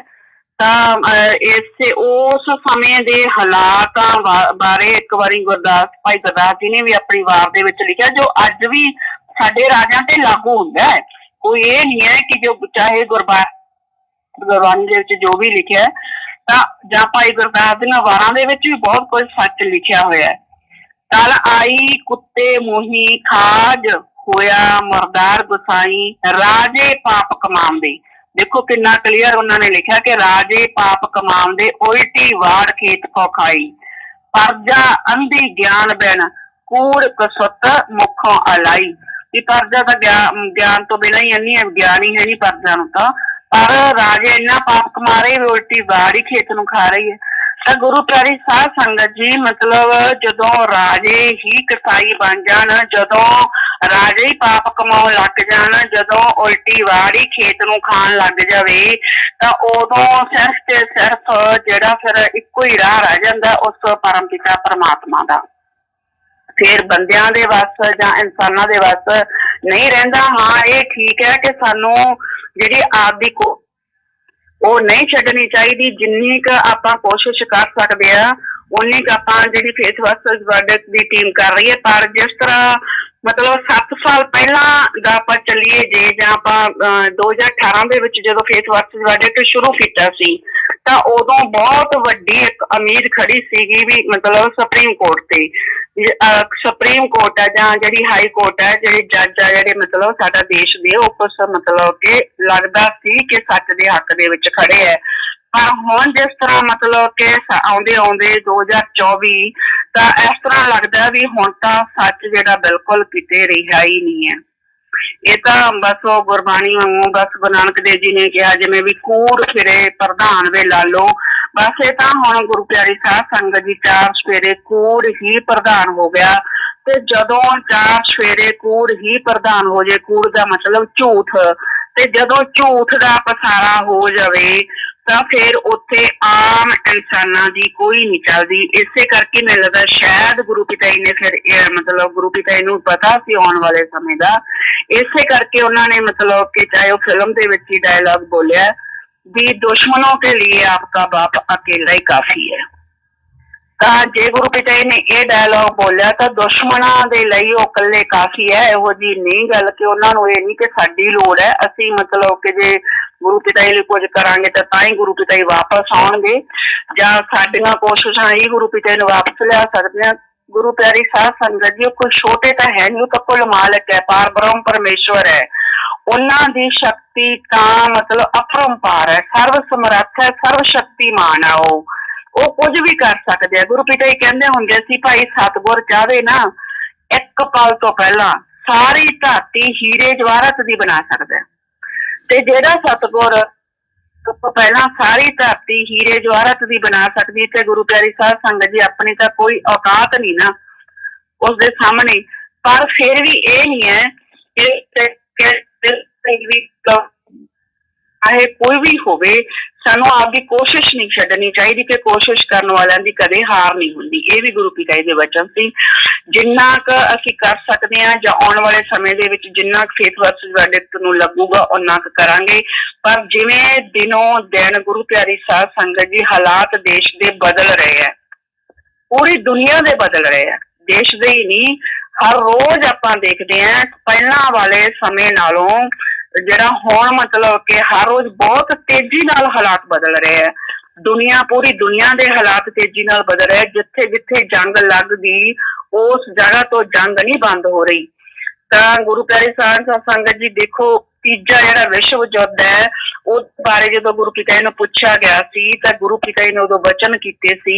ਉਹ 2017 ਆਪਾਂ ਨੂੰ ਪਤਾ ਹੀ ਹੈ ਵੀ ਗੁਰੂ ਪਿਤਾ ਜੀ ਦੇ ਆਪਣੇ ਜਨਮ ਦਿਨ ਤੇ ਹੀ ਲਾਸਟ ਦੇ ਟਾਈਮ ਜਦੋਂ ਗੁਰੂ ਪਿਤਾ ਜੀ ਨੇ ਜਾਣਾ ਸੀ, ਉਸ ਤੋਂ ਪਹਿਲਾਂ ਵੀ ਹੀ ਮਤਲਬ ਪੱਤਰਕਾਰ ਨੇ ਪੁੱਛਿਆ ਸੀ। ਗੁਰੂ ਪਿਤਾ ਜੀ ਨੇ ਕਿਹਾ ਸੀ, ਬੇਟਾ ਫਿਰ ਯੁੱਧ ਹੋਇਆ ਤਾਂ ਜੋ ਸਾਨੂੰ ਦਿਖਾਈ ਦੇ ਰਿਹਾ ਹੈ। ਜੇ ਗੁਰੂ ਪਿਤਾ ਜੀ ਨੂੰ ਦਿਖਾਈ ਦੇ ਰਿਹਾ ਸੀ ਇਹਦਾ ਮਤਲਬ ਕਿ ਮਹਾਯੁੱਧ, ਗੁਰੂ ਪਿਤਾ ਜੀ ਦੇ ਵਚਨ ਵੀ ਯੁੱਧ ਨਹੀਂ ਫਿਰ ਮਹਾਯੁੱਧ ਹੀ ਹੋਊਗਾ। ਤਾਂ ਗੁਰੂ ਪਿਆਰੀ ਸਾਧ ਸੰਗਤ ਜੀ ਸਤਿਗੁਰ ਨੂੰ ਦਿਖਾਈ ਦੇ ਰਿਹਾ, ਉਹ ਮਹਾਯੁੱਧ ਵੀ ਦਿਖਾਈ ਦੇ ਰਿਹਾ। ਤਾਂ ਮਹਾਯੁੱਧ ਵੀ ਇਸ ਸੰਸਾਰ ਦੇ ਉੱਤੇ ਹੀ ਖੜਾ ਹੈ। ਉਹ ਬਿਲਕੁਲ ਮਤਲਬ ਕਿ ਉਦੋਂ ਤਾਂ ਸਮਾਂ ਸੀ, 7 ਸਾਲ ਹੋ ਗਏ ਉਹਨਾਂ ਗੱਲਾਂ ਨੂੰ, ਪਰ ਹੁਣ 7 ਸਾਲ ਲੰਘ ਗਏ ਆ। 2017 ਚ ਗੁਰੂ ਪਿਤਾ ਜੀ ਨੇ ਵਚਨ ਕਰੇ ਸੀ ਜੋ ਸਾਨੂੰ ਦਿਖਾਈ ਦੇ ਰਿਹਾ ਫਿਰ ਉਹ ਮਹਾਯੁੱਧ ਹੈ। ਤਾਂ ਗੁਰੂ ਪਿਆਰੀ ਸਾਧ ਸੰਗਤ ਜੀ ਉਹ ਮਹਾਯੁੱਧ ਵੀ ਸਾਡੇ ਸਿਰ ਦੇ ਉੱਤੇ ਖੜਾ ਹੈ। ਪਤਾ ਨਹੀਂ ਕਿਹੜੇ ਵੇਲੇ ਕਿਹੜੇ ਦੇਸ਼ਾਂ ਦਾ ਕੀ ਮਤਲਬ ਕੀ ਹੋਣਾ ਹੈ, ਔਰ ਸਾਡੇ ਦੇਸ਼ ਦੇ ਵਿੱਚ ਵੀ ਦੇ ਵਿੱਚ ਪੂਰੇ ਜਾਂ ਕੋਈ ਪਤਾ ਨਹੀਂ ਕਿਹੜੇ ਵੇਲੇ ਦੇਸ਼ ਦੇ ਹਾਲਾਤ ਕਿਹੋ ਜਿਹੇ ਕਿਵੇਂ ਹੋ ਜਾਣੇ ਆ। ਤੇ ਉਸ ਸਮੇਂ ਸਿਰਫ ਤੇ ਸਿਰਫ ਸਾਡੇ ਕੋਲੇ ਕੀ ਰਹਿ ਜਾਣਾ, ਸਿਰਫ ਗੁਰੂ ਪਿਤਾ ਜੀ ਦਾ ਦਿੱਤਾ ਹੋਇਆ ਨਾਮ ਸਿਮਰਨ। ਕਿਉਂਕਿ ਸਮੇਂ ਦੇ ਹਿਸਾਬ ਨਾਲ ਹੀ ਗੁਰੂ ਪਿਤਾ ਜੀ ਕਹਿੰਦੇ ਹੁੰਦੇ ਸੀ ਭਾਈ ਸਾਰਾ ਕੁਝ ਚੱਲਦਾ ਹੈ। ਜਿਹੋ ਜਿਹਾ ਸਮਾਂ ਹੁੰਦਾ ਹੈ ਉਹੋ ਜਿਹਾ ਤਾਂ ਸਮੇਂ ਦੇ ਜਿਹੜੇ ਫਕੀਰ ਹੁੰਦੇ ਆ ਉਹ ਵਚਨ ਕਰਦੇ ਆ। ਜਿਹੋ ਜਿਹਾ ਸਮਾਂ ਹੁੰਦਾ ਹੈ ਤੇ ਜਿਸ ਤਰ੍ਹਾਂ ਬੁਰਾਈ ਨੂੰ ਖਤਮ ਕਰਨਾ ਹੁੰਦਾ ਹੈ ਤਾਂ ਉਸ ਸਮੇਂ ਉਹੋ ਜਿਹਾ ਹੀ ਜਿਹੜਾ ਫਕੀਰ ਹੁੰਦਾ ਆਪਦਾ ਰੂਪ ਧਾਰਨ ਕਰਦਾ ਹੈ। ਤਾਂ ਜੇ ਪਿਤਾ ਜੀ ਇਹ ਕਹਿ ਕੇ ਗਏ ਵੀ ਸੋਹਣਾ ਕਹਿ ਕੇ ਤੁਰ ਕੇ ਆਵਾਂਗਾ ਜਾਰ ਕੱਲ ਨੂੰ, ਤਾਂ ਕਿਆਮਤ ਦਾ ਸ਼ੋਰ ਕਰਤੀ ਫੜ ਕੇ ਤਲਵਾਰ ਕੱਲ ਨੂੰ। ਤੇ ਆਪਾਂ ਫਿਲਮਾਂ ਦੇ ਵਿੱਚ ਵੀ ਪਿਤਾ ਜੀ ਦਾ ਦੇਖਿਆ ਹੀ ਹੈ ਵੀ ਤਲਵਾਰ ਤਾਂ ਚੁੱਕੀ ਆ ਪਿਤਾ ਜੀ ਨੇ। ਤਾਂ ਗੁਰੂ ਪਿਆਰੀ ਸਾਧ ਸੰਗਤ ਦੇ ਹਥਿਆਰ ਤਾਂ ਬੁਰਾਈ ਨੂੰ ਖਤਮ ਕਰਨ ਵਾਸਤੇ ਚੁੱਕਣਾ ਹੀ ਪੈਣਾ ਹੈ। ਬਾਕੀ ਜਿਵੇਂ ਜਿਵੇਂ ਹੁਣ ਸਮਾਂ ਅੱਗੇ ਲੰਘ ਰਿਹਾ ਇਹ ਵੀ ਪਤਾ ਲੱਗ ਰਿਹਾ ਵੀ ਗੁਰੂ ਪਿਤਾ ਜੀ ਨੂੰ ਜੇਲ੍ਹ ਭੇਜਣ ਦੇ ਜਿਹੜੇ ਸਾਡੇ ਸਰਕਾਰ ਦੇ ਸੀ ਬਹੁਤ ਜ਼ਿਆਦਾ ਮਤਲਬ ਕਿ ਵੱਡੇ ਮਨਸੂਬਿਆਂ ਦੇ ਨਾਲ ਗੁਰੂ ਪਿਤਾ ਨੂੰ ਜੇਲ੍ਹ ਭੇਜਿਆ ਗਿਆ। ਕਿਉਂਕਿ ਜਿਹੜੇ ਉਹਨਾਂ ਦੀਆਂ ਮਨਸ਼ਾ ਹੈ, ਜੇ ਮਤਲਬ ਕਿ ਅਸੀਂ ਦੇਖੀਏ ਸਾਡੇ ਦੇਸ਼ ਦੇ ਵਿੱਚ ਜੋ ਰਾਜ ਕਰਦੀ ਪਾਰਟੀ ਹੈ BJP ਹੈ ਜਾਂ RSS ਹੈ, ਜੋ ਉਹਨਾਂ ਦੇ ਮਨਸੂਬੇ ਆ ਸਾਡੇ ਦੇਸ਼ ਨੂੰ ਲੈ ਕੇ ਹਿੰਦੂ ਰਾਸ਼ਟਰ ਬਣਾਉਣਾ, ਇਹਨੂੰ ਸਿਰਫ ਹਿੰਦੂਆਂ ਦੇ ਹੀ ਤੀਸਰਾ ਸਥਾਨ ਇੱਥੇ ਰਹਿਣਗੇ। ਤਾਂ ਫਿਰ ਗੁਰੂ ਪਿਤਾ ਜੀ ਨੇ ਜੋ ਇੰਫਾ ਬਣਾਏ ਸੀ ਫਿਰ ਉਹ ਤਾਂ ਉਹਨਾਂ ਦੇ ਮਤਲਬ ਕਿ ਰਾਹ ਦੇ ਵਿੱਚ ਬਹੁਤ ਵੱਡਾ ਰੋੜਾ ਬਣ ਗਿਆ ਸੀ। ਗੁਰੂ ਪਿਆਰੀ ਸਾਧ ਸੰਗਤ ਜੀ ਗੁਰੂ ਪਿਤਾ ਜੀ ਦਾ ਸਾਰੇ ਧਰਮ ਜਾਤ ਮਜ਼ਹਬਾਂ ਨੂੰ ਇਕੱਠਾ ਕਰਕੇ ਇੰਫਾ ਬਣਾਉਣਾ ਤਾਂ ਹਿੰਦੂ ਰਾਸ਼ਟਰ ਦੇ ਵਿੱਚ ਬਹੁਤ ਵੱਡਾ ਰੋੜਾ ਹੈ। ਤਾਂ ਇਸੇ ਕਰਕੇ ਸਮਝ ਰਹੇ ਆ ਸਮਝਦਾਰ ਤੇ ਬੁੱਧੀਜੀਵੀ ਲੋਕ ਜਿਹੜੇ ਸਮਝ ਰਹੇ ਆ ਕਿ ਕਿਵੇਂ ਜਿਹੜੇ ਹੈਗੇ ਆ ਸੰਤਾਂ ਨੂੰ ਜੇਲ੍ਹਾਂ ਦੇ ਵਿੱਚ ਭੇਜਿਆ ਗਿਆ। ਹੁਣ ਵੀ ਮੈਂ ਇਹ ਦੇਖ ਰਹੀ ਹਾਂ ਵੀ ਚਾਹੇ ਉਹ ਧਾਰਮਿਕ ਸੰਸਥਾ ਦਾ ਕੋਈ ਆਗੂ ਹੈ, ਚਾਹੇ ਰਾਜਨੀਤਿਕ ਕਿਸੇ ਪਾਰਟੀ ਦਾ ਆਗੂ ਹੈ, ਜੇ ਉਹ ਸਾਡੀ ਰਾਜ ਕਰਦੀ ਪਾਰਟੀ ਜਿਹੜੀ ਸਾਡੇ ਦੇਸ਼ 'ਚ ਰਾਜ ਕਰਦੀ ਹੈ ਉਹਦੀ ਅਧੀਨਗੀ ਜਾਂ ਗੁਲਾਮੀ ਸਵੀਕਾਰ ਕਰ ਲੈਂਦਾ ਹੈ ਜਾਂ ਉਹਨਾਂ ਦੇ ਨਾਲ ਮਤਲਬ ਗੁਲਾਮੀ ਸਵੀਕਾਰ ਕਰਕੇ ਨਾਲ ਮਿਲ ਜਾਂਦਾ ਹੈ, ਤਾਂ ਉਹ ਸੰਸਥਾ ਜਾਂ ਮਤਲਬ ਕਿ ਉਹ ਰਾਜਨੀਤਿਕ ਪਾਰਟੀ ਦਾ ਚਾਹੇ ਉਹ ਲੀਡਰ ਹੋਵੇ, ਚਾਹੇ ਉਹ ਕਿਸੇ ਸਮਾਜਿਕ ਮਤਲਬ ਕਿ ਦ੍ਰਿਸ਼ਟੀਕੋਣ ਤੋਂ ਹੋਵੇ, ਕੋਈ ਸਮਾਜਿਕ ਸੰਗਠਨ ਹੋਵੇ, ਚਾਹੇ ਮਤਲਬ ਰੂਹਾਨੀਅਤ ਦੇ ਮਤਲਬ ਧਾਰਮਿਕ ਖੇਤਰ ਦੇ ਵਿੱਚ ਕੋਈ ਸੰਸਥਾ ਦਾ ਆਗੂ ਹੋਵੇ, ਤਾਂ ਉਹ ਠੀਕ ਹੈ। ਤਾਂ ਉਹਨੂੰ ਮਤਲਬ ਨਹੀਂ ਛੇੜਿਆ ਜਾਂਦਾ। ਉਹਨਾਂ ਦੀ ਮਤਲਬ ਕਿ ਜਿਹੜਾ ਜਿਵੇਂ ਉਹਨਾਂ ਦਾ ਢਮਢਮਾ ਚੱਲ ਰਿਹਾ ਉਹ ਚੱਲ ਰਿਹਾ। ਪਰ ਚਾਹੇ ਉਹ ਧਾਰਮਿਕ, ਚਾਹੇ ਰਾਜਨੀਤਿਕ, ਚਾਹੇ ਮਤਲਬ ਸਮਾਜਿਕ ਤੌਰ ਤੇ ਜੇ ਉਹਨਾਂ ਦੀ ਕੋਈ ਗੁਲਾਮੀ ਕਬੂਲ ਨਹੀਂ ਕਰ ਰਿਹਾ ਤਾਂ ਉਹਨਾਂ ਦਾ ਲਗਾਤਾਰ ਉਹਨਾਂ ਦੇ ਮੁਖੀਆਂ ਤੇ ਵੀ ਮਤਲਬ ਕਿ ਚਾਹੇ ਉਹਨਾਂ ਦੇ ਪਹਿਲਾਂ ਵੀ ਦੇਖੀ ਆਪਾਂ ਉਹਨਾਂ ਦੇ ਕਤਲ ਹੋਏ, ਕਈ ਬਹੁਤ ਸਾਰੀਆਂ ਧਾਰਮਿਕ ਸੰਸਥਾਵਾਂ ਦੇ ਮੁਖੀਆਂ ਦੇ ਕਤਲ ਵੀ ਹੋਏ ਆ। ਬਹੁਤ ਸਾਰੇ ਜਿਹੜੇ ਧਾਰਮਿਕ ਆਗੂ ਸੀ ਉਹਨਾਂ ਨੂੰ ਅੰਦਰ ਜੇਲ੍ਹ 'ਚ ਵੀ ਭੇਜਿਆ ਗਿਆ। ਸਾਡੇ ਦੇਸ਼ ਦੇ ਬਹੁਤ ਸਾਰੇ ਬੁੱਧੀਜੀਵੀ ਵੀ ਮਤਲਬ ਕਿ ਅੰਦਰ ਬੈਠੇ ਆ ਜੇਲ੍ਹਾਂ ਦੇ ਵਿੱਚ। ਤਾਂ ਹੁਣ ਵੀ ਮੈਂ ਦੇਖ ਰਹੀ ਹਾਂ ਲਗਾਤਾਰ ਬਹੁਤ ਸਾਰੀਆਂ ਧਾਰਮਿਕ ਸੰਸਥਾਵਾਂ ਤੇ ਹੁਣ ਵੀ ਹਮਲਾ ਹੋ ਰਿਹਾ। ਉਹਨਾਂ ਹਮਲਾ ਕੀ ਮਤਲਬ ਕਿ ਉਹੀ ਜਿਵੇਂ ਗੁਰੂ ਪਿਤਾ ਜੀ ਤੇ ਲਗਾਏ ਗਏ ਆ ਝੂਠੇ ਦੋਸ਼, ਆਪਾਂ ਨੂੰ ਨਹੀਂ ਪਤਾ ਵੀ ਕੀ ਸੱਚ ਆ ਕੀ ਝੂਠ ਹੈ। ਪਰ 2014 ਤੋਂ ਬਾਅਦ ਬਹੁਤ ਸਾਰਾ ਜਿਹੜਾ ਇਹ ਸਿਸਟਮ ਚੱਲਿਆ ਕਿ ਜਿਹੜਾ ਉਹਨਾਂ ਦੀ ਗੁਲਾਮੀ ਸਵੀਕਾਰ ਨਹੀਂ ਕਰਦਾ, ਸਰਕਾਰ ਦੇ ਨਾਲ ਜਾ ਕੇ ਨਹੀਂ ਖੜਦਾ, ਚਾਹੇ ਉਹ ਕੋਈ ਵੀ ਹੈ ਫਿਰ, ਤੇ ਉਹਦੇ ਤੇ ਇਹੀ ਦੋਸ਼ ਲਾਇਆ ਜਾਂਦਾ ਹੈ ਕਿਵੇਂ ਨਾ ਕਿਵੇਂ ਉੱਥੇ ਆਪਦੇ ਬੰਦੇ ਫਿੱਟ ਕੀਤੇ ਜਾਂਦੇ ਆ। ਉਹ ਬੰਦੇ ਪਹਿਲਾਂ ਗਲਤ ਮਤਲਬ ਕਿ ਕਰਦੇ ਆ, ਉੱਥੇ ਹਰਕਤਾਂ ਗਲਤ ਕਰਦੇ ਆ ਜਾਂ ਗਲਤ ਕੰਮ ਕਰਨਾ ਸ਼ੁਰੂ ਕਰ ਦਿੰਦੇ ਆ। ਉਸ ਤੋਂ ਬਾਅਦ ਉਸ ਸੰਸਥਾ ਦੇ ਮੁਖੀ ਨੂੰ ਬਦਨਾਮ ਕੀਤਾ ਜਾਂਦਾ ਹੈ। ਤਾਂ ਗੁਰੂ ਪਿਆਰੀ ਸਾਧ ਸੰਗਤ ਜੀ, ਇਹ ਚੱਲ ਰਿਹਾ ਮਤਲਬ ਜਿਹੜਾ ਬਿਲਕੁਲ ਹੋਇਆ ਹੈ, ਏਦੋਂ ਸਿਰਾ ਕੋਈ ਹੋਰ ਨਹੀਂ ਹੋ ਸਕਦਾ। ਤਾਂ ਬਾਕੀ ਜਦ ਗੁਰੂ ਨਾਨਕ ਦੇਵ ਜੀ ਵਾਲੀ ਗੱਲ ਜਿਵੇਂ ਗੁਰੂ ਸਾਹਿਬ ਨੇ ਲਿਖਿਆ ਹੀ ਹੈ, ਜਦੋਂ ਮਤਲਬ ਖਾਣ ਲੱਗ ਜੇ ਤਾਂ ਉੱਥੇ ਤਾਂ ਫਿਰ ਆਪਾਂ ਕੁਝ ਸੋਚ ਹੀ ਨਹੀਂ ਸਕਦੇ, ਕਿਉਂਕਿ ਇੱਕ ਆਮ ਇਨਸਾਨ ਨੂੰ ਕਿੱਥੋਂ ਉਮੀਦ ਹੁੰਦੀ ਹੈ? ਜਾਂ ਤਾਂ ਉਹ ਆਪਦੇ ਦੇਸ਼ ਦੇ ਰਾਜੇ ਤੋਂ ਹੁੰਦੀ ਹੈ ਉਮੀਦ, ਮੇਰੇ ਦੇਸ਼ ਦਾ ਰਾਜਾ ਮੇਰਾ ਕੋਈ ਨਿਆਂ ਕਰੂਗਾ, ਦੇਸ਼ ਦੀਆਂ ਸਰਕਾਰਾਂ ਤੋਂ ਹੁੰਦੀ ਹੈ, ਜਾਂ ਫਿਰ ਜੇ ਆਪਾਂ ਹੁਣ ਲੋਕਤੰਤਰ ਚੱਲ ਰਿਹਾ ਤਾਂ ਸਾਡੀ ਨਿਆਂਪਾਲਕ ਹੈ, ਸਾਨੂੰ ਉੱਥੋਂ ਉਮੀਦ ਹੁੰਦੀ ਹੈ। ਤੇ ਜਦੋਂ ਸਾਨੂੰ ਕਿਸੇ ਪਾਸੋਂ ਉਮੀਦ ਹੀ ਨਾ ਰਹੀ, ਫਿਰ ਉਹ ਕਹਿੰਦੇ ਨੇ ਨਾ ਵੀ ਇੱਕ ਤੱਕਿਆ ਆਸਰਾ ਤੇਰਾ ਤੇ ਬਾਕੀ ਸਭੇ ਢਾਈਆਂ ਢੇਰੀਆਂ। ਤਾਂ ਗੁਰੂ ਪਿਆਰੇ ਸਾਧ ਸੰਗਤ ਜੀ, ਹੁਣ ਤਾਂ ਇੰਨਾ ਘੋਰ ਕਲਯੁਗ ਹੈ, ਇਹੋ ਜਿਹੇ ਇਸ ਜਗ੍ਹਾ ਤੇ ਹਾਲਾਤ ਆ ਕੇ ਖੜੇ ਹੋ ਗਏ ਵੀ ਇੱਕ ਸਿਰਫ ਉਸ ਮਾਲਕ ਵਾਲਾ ਜਿਹੜੀ ਢੇਰੀ ਆ ਉਹ ਹੀ ਰਹਿ ਗਈ ਹੈ ਵੀ ਸਤਿਗੁਰ ਕੁਝ ਕਰੇ ਤਾਂ ਕਰੇ, ਮਾਲਕ ਕੁਝ ਕਰੇ ਤਾਂ ਕਰੇ। ਜਿਹੜੀਆਂ ਇਸ ਦੁਨੀਆਦਾਰੀ ਵੱਲੋਂ ਜਿੰਨੀਆਂ ਵੀ ਕੋਈ ਉਮੀਦਾਂ ਆਸਾਂ ਸੀ, ਸਭ ਢਹਿ ਢੇਰੀ ਹੋ ਗਈਆਂ। ਕਿਉਂਕਿ ਜਦੋਂ ਪੈਸਾ ਇੰਨਾ ਜ਼ਿਆਦਾ ਮਤਲਬ ਪੈਸੇ ਦਾ ਪ੍ਰਬਲ ਹੋ ਗਿਆ, ਭ੍ਰਿਸ਼ਟਾਚਾਰ, ਠੱਗੀ, ਬੇਈਮਾਨੀ, ਸੱਚ ਤਾਂ ਕਿਤੇ ਦਿਖਾਈ ਨਹੀਂ ਦੇ ਰਿਹਾ। ਸੱਚ ਤਾਂ ਮਤਲਬ ਖੰਭ ਲਾ ਕੇ, ਜਿਵੇਂ ਗੁਰੂ ਨਾਨਕ ਦੇਵ ਜੀ ਤੁਹਾਨੂੰ ਸੁਣਾਇਆ ਸੀ, ਧਰਮ ਤਾਂ ਭਾਈ ਖੰਭ ਲਾ ਕੇ ਉੱਡ ਰਿਹਾ। ਤਾਂ ਫਿਰ ਗੁਰੂ ਪਿਆਰੇ ਸਾਧ ਸੰਗਤ ਜੀ, ਉੱਥੇ ਕੋਈ ਹੋਰ ਉਮੀਦ ਨਹੀਂ ਵੱਜਦੀ। ਪਰ ਸਾਡੇ ਕੋਲੇ ਸਾਡੇ ਗੁਰੂ ਪਿਤਾ ਜੀ ਦਾ ਦਿੱਤਾ ਹੋਇਆ ਨਾਮ ਸ਼ਬਦ ਹੈ। ਨਾਮ ਸ਼ਬਦ ਇੰਨੀ ਅਨਮੋਲ ਦਾਤ ਗੁਰੂ ਪਿਤਾ ਜੀ ਨੇ ਸਾਨੂੰ ਬਖਸ਼ਿਸ਼ ਕੀਤੀ ਹੋਈ ਹੈ ਵੀ ਜਿਹੜਾ ਨਾਮ ਸ਼ਬਦ ਸਾਨੂੰ ਸੱਚਖੰਡ ਲਿਜਾ ਸਕਦਾ, ਤੇ ਉਹ ਨਾਮ ਸ਼ਬਦ ਸਾਡੇ ਕੋਲ ਐਡੀ ਵੱਡੀ ਤਾਕਤ ਹੈ ਕਿ ਉਹਦੇ ਨਾਲ ਅਸੀਂ ਕੁਝ ਵੀ ਪ੍ਰਾਪਤ ਕਰ ਸਕਦੇ ਹਾਂ। ਇੱਥੋਂ ਤੱਕ ਕਿ ਬੇਸ਼ੱਕ ਸਾਡਾ ਸਤਿਗੁਰ ਅੱਜ ਸਾਡੇ ਕੋਲ ਨਹੀਂ ਹੈ, ਜੇ ਅਸੀਂ ਤਰਸ ਨਾਲ ਉਹਦੇ ਦਿੱਤੇ ਹੋਏ ਨਾਮ ਸ਼ਬਦ ਨੂੰ ਸਿਮਰਨ ਕਰਾਂਗੇ ਤਾਂ ਯਕੀਨ ਮੰਨੋ ਆਉਣਾ ਗੁਰੂ ਪਿਤਾ ਜੀ ਨੇ ਜ਼ਰੂਰ ਹੈ। ਇਹ ਨਾ ਤੁਸੀਂ ਸੋਚੋ ਵੀ ਗੁਰੂ ਪਿਤਾ ਜੀ ਨੇ ਆਉਣਾ ਜਾਂ ਨਹੀਂ ਆਉਣਾ, ਗੁਰੂ ਪਿਤਾ ਜੀ ਨੇ ਹਰ ਹਾਲ ਦੇ ਵਿੱਚ ਵਾਪਸ ਆਉਣਾ ਹੈ। ਪਰ ਜੇ ਅਸੀਂ ਤਰਸ ਕੇ ਸਿਮਰਨ ਕਰਾਂਗੇ, ਕਿਉਂਕਿ ਸਤਿਗੁਰ ਤਾਂ ਸਿਰਫ ਪ੍ਰੇਮ ਦਾ ਭੁੱਖ ਹੈ। ਉਹਨੂੰ ਉਹਦੇ ਜੇ ਖਰੀਦਦਾਰ ਹੋਣਗੇ ਜਿਹੜੇ, ਉਹ ਸਿਰਫ ਜਿਹੜੇ ਉਹਨੂੰ ਤਰਸ ਕੇ ਜਿਹੜੇ ਉਹਨੂੰ ਯਾਦ ਕਰਨਗੇ, ਉਹਦੇ ਖਰੀਦਦਾਰ ਉਹੀ ਹੈ। ਗੁਰੂ ਪਿਆਰੀ ਸਾਧ ਸੰਗਤ ਜੀ, ਉਹ ਕੋਈ ਇਹ ਨਹੀਂ ਹੈ ਜਿਵੇਂ ਇੱਕ ਬੇਟੇ ਨੂੰ ਤੁਹਾਨੂੰ ਸ਼ਬਦ ਦੇ ਵਿੱਚੋਂ ਲੈਣਾ ਸੁਣਾਈਆਂ। ਖਰੀਦਦਾਰ ਦਾ ਮਤਲਬ ਇਹ ਨਹੀਂ, ਜਦੋਂ ਬੰਦਾ ਖਰੀਦ ਸ਼ਬਦ ਆਉਂਦਾ ਨਾ ਤਾਂ ਅਸੀਂ ਆਮ ਤੌਰ ਤੇ ਦੁਨੀਆਦਾਰੀ ਵਾਲੀ ਖਰੀਦਦਾਰੀ ਦੀ ਗੱਲ ਮਤਲਬ ਸਾਡੇ ਦਿਮਾਗ ਚ ਆਉਣ ਲੱਗ ਜਾਂਦੀ। ਸ਼ਾਇਦ ਕਨੀ ਉਹ ਕੋਈ ਜ਼ਮੀਨ ਜਾਇਦਾਦ ਦਾ ਭੁੱਖਾ, ਜਾਂ ਪੈਸਿਆਂ ਦਾ ਭੁੱਖਾ, ਜਾਂ ਕਿਸੇ ਪਤਾ ਨਹੀਂ ਕਿਸੇ ਹੋਰ ਚੀਜ਼ ਦਾ ਭੁੱਖਾ ਹੋ, ਜਾਂ ਉਹਨੂੰ ਕੋਈ ਮਤਲਬ ਕਿ ਮਹਿਲ ਚਾਹੀਦੇ ਆ, ਜਾਂ ਉਹਨੂੰ ਕੋਈ ਬਾਗ ਬਗੀਚੇ ਚਾਹੀਦੇ। ਨਹੀਂ ਗੁਰੂ ਪਿਆਰੀ ਸਾਧ ਸੰਗਤ ਜੀ, ਸਤਿਗੁਰ ਤਾਂ ਸਿਰਫ ਤੇ ਸਿਰਫ ਪ੍ਰੇਮ ਦਾ ਭੁੱਖ ਹੈ। ਜਿੱਥੇ ਉਹਦੇ ਲਈ ਤੜਫ ਕੇ ਕੋਈ ਪ੍ਰੇਮ, ਉਹਨੂੰ ਮਤਲਬ ਪ੍ਰੇਮ ਨਾਲ ਤੜਫ ਕੇ ਯਾਦ ਕਰਦਾ, ਉਹ ਗੁਰੂ ਪਿਤਾ ਜੀ ਨੇ ਉੱਥੇ ਹਾਜ਼ਰ ਹੋਣਾ ਹੀ ਹੋਣਾ। ਤੇ ਜੇ ਅਸੀਂ ਸਾਰੀ ਸਾਧ ਸੰਗਤ ਆਪਣੇ ਗੁਰੂ ਪਿਤਾ ਜੀ ਨੂੰ ਤੜਫ ਕੇ ਯਾਦ ਕਰਾਂਗੇ ਤਾਂ ਉਹ ਜ਼ਰੂਰ ਜਲਦੀ ਵਾਪਸ ਆਉਣਗੇ। ਕਦੇ ਵੀ ਸਾਨੂੰ ਆਪਦਾ ਹੌਸਲਾ ਮਤਲਬ ਨਹੀਂ ਢਾਉਣਾ ਚਾਹੀਦਾ। ਸਾਨੂੰ ਹਮੇਸ਼ਾ ਗੁਰੂ ਪਿਤਾ ਜੀ ਦੇ ਵਚਨ ਹੈ, ਜਿਹੜਾ ਪੂਰੇ ਗੁਰੂ ਦਾ ਸਿੱਖ ਹੈ ਜਾਂ ਜਿਹੜਾ ਇੱਕ ਪੂਰੇ ਗੁਰੂ ਦਾ ਪ੍ਰੇਮੀ ਹੈ, ਉਹਨੂੰ ਕਦੇ ਵੀ ਢਹਿੰਦੀਆਂ ਕਲਾਂ ਦੇ ਵਿੱਚ ਨਹੀਂ ਹੋਣਾ ਚਾਹੀਦਾ। ਉਹਨੂੰ ਕਦੇ ਵੀ ਨਿੱਸਾ ਜਾਂ ਧੂੰਆਂ, ਜਿਵੇਂ ਪਿਤਾ ਜੀ ਕਹਿੰਦੇ ਸੀ ਭਾਈ ਤੁਸੀਂ ਉਹੀ ਨਿੱਸਾ ਜਾਂ ਧੂੰਆਂ ਮਾਰਨ ਲੱਗ ਜਾਂਦੇ ਆ, ਤਾਂ ਉਹਨੂੰ ਕਦੇ ਵੀ ਨਿੱਸਾ ਧੂੰਆਂ ਨਹੀਂ ਮਾਰਨਾ ਚਾਹੀਦਾ। ਕਦੇ ਵੀ ਉਹਨੂੰ ਢਹਿੰਦੀਆਂ ਕਲਾਂ ਦੀ ਕੋਈ ਗੱਲ ਨਹੀਂ ਕਰਨੀ ਚਾਹੀਦੀ, ਰਹਿਣਾ ਚਾਹੀਦਾ। ਕਿਉਂਕਿ ਸਾਡਾ ਸਤਿਗੁਰ ਕੁਲ ਮਾਲਕ ਪਾਰ ਬ੍ਰਹਮ ਪਰਮੇਸ਼ਵਰ ਇਸ ਧਰਤੀ ਤੇ ਆਏ ਹੋਏ ਹੈ। ਸਿਰਫ ਉਹ ਆਏ ਨਹੀਂ ਹੈ, ਉਹਨਾਂ ਨੇ ਸਾਨੂੰ ਆ ਕੇ ਆਪਦੇ ਲੜ ਵੀ ਲਾਇਆ। ਉਹਨਾਂ ਨੇ ਸਾਡੇ ਤੇ ਇੰਨੀ ਅਪਾਰ ਕਿਰਪਾ ਕੀਤੀ ਹੈ ਕਿ ਸਾਨੂੰ ਨਾਮ ਸ਼ਬਦ ਦੀ ਦਾਤ ਬਖਸ਼ੀ ਹੈ। ਛੋਟੀ ਗੱਲ ਹੈ ਕੋਈ? ਕੁਲ ਮਾਲਕ ਆਪ ਇਸ ਧਰਤੀ ਤੇ ਆਇਆ ਇੱਕ ਸੰਤ ਦਾ ਰੂਪ ਧਾਰਨ ਕਰਕੇ, ਤੇ ਸਾਡੇ ਵਰਗੇ ਪਾਪੀਆਂ ਨੂੰ ਜਿਹੜੇ ਅਸੀਂ ਕਾਬਲ ਨਹੀਂ ਸੀ ਉਹਦੇ ਨਾਮ ਦੇ, ਉਸਦੇ ਨਾਮ ਸ਼ਬਦ ਦੇ, ਤੇ ਉਹਨੇ ਸਾਨੂੰ ਨਾਮ ਸ਼ਬਦ ਦੀ ਦਾਤ ਬਖਸ਼ੀ। ਉਸ ਤੋਂ ਅੱਗੇ ਉਹਨਾਂ ਨੇ ਸੇਵਾ ਵੀ ਬਖਸ਼ੀ।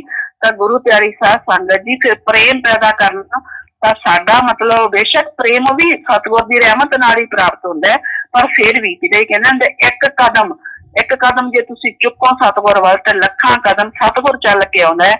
ਅਸੀਂ ਆਪਦੇ ਗੁਰੂ ਨਾਲ ਤੜਫ ਕੇ ਜੇ ਪ੍ਰੇਮ ਕਰੀਏ ਤਾਂ ਜ਼ਰੂਰ ਇਹ ਹੋ ਨਹੀਂ ਸਕਦਾ ਕਿ ਸਤਿਗੁਰ ਵਾਪਸ ਨਾ ਆਉਣ, ਕਿਉਂਕਿ ਗੁਰੂ ਪਿਤਾ ਜੀ ਦੇ ਵਚਨ ਹੈ ਕਿ ਕਲਯੁਗ ਦੇ ਵਿੱਚ ਸਤਿਗੁਰ ਨਾ ਤਾਂ ਜ਼ਿਆਦਾ ਕੋਈ ਪ੍ਰੀਖਿਆ ਲੈਂਦਾ, ਨਾ ਹੀ ਜ਼ਿਆਦਾ ਸਮਾਂ ਲਾਉਂਦਾ ਹੈ। ਕਲਯੁਗ ਦੇ ਵਿੱਚ ਸਤਿਗੁਰ ਜ਼ਿਆਦਾ ਸਮਾਂ ਨਹੀਂ ਲਾਉਂਦਾ ਉਹ ਮਾਲਕ। ਤਾਂ ਗੁਰੂ ਪਿਆਰੀ ਸਾਧ ਸੰਗਤ ਜੀ, ਸਾਡੇ ਕੋਲ ਜੋ ਗੁਰੂ ਪਿਤਾ ਜੀ ਦੇ ਦਿੱਤੇ ਹੋਏ ਵਚਨ ਹੈ, ਅਸੀਂ ਉਹ ਵਚਨ ਸੁਣਦੇ ਰਿਹਾ ਕਰੋ।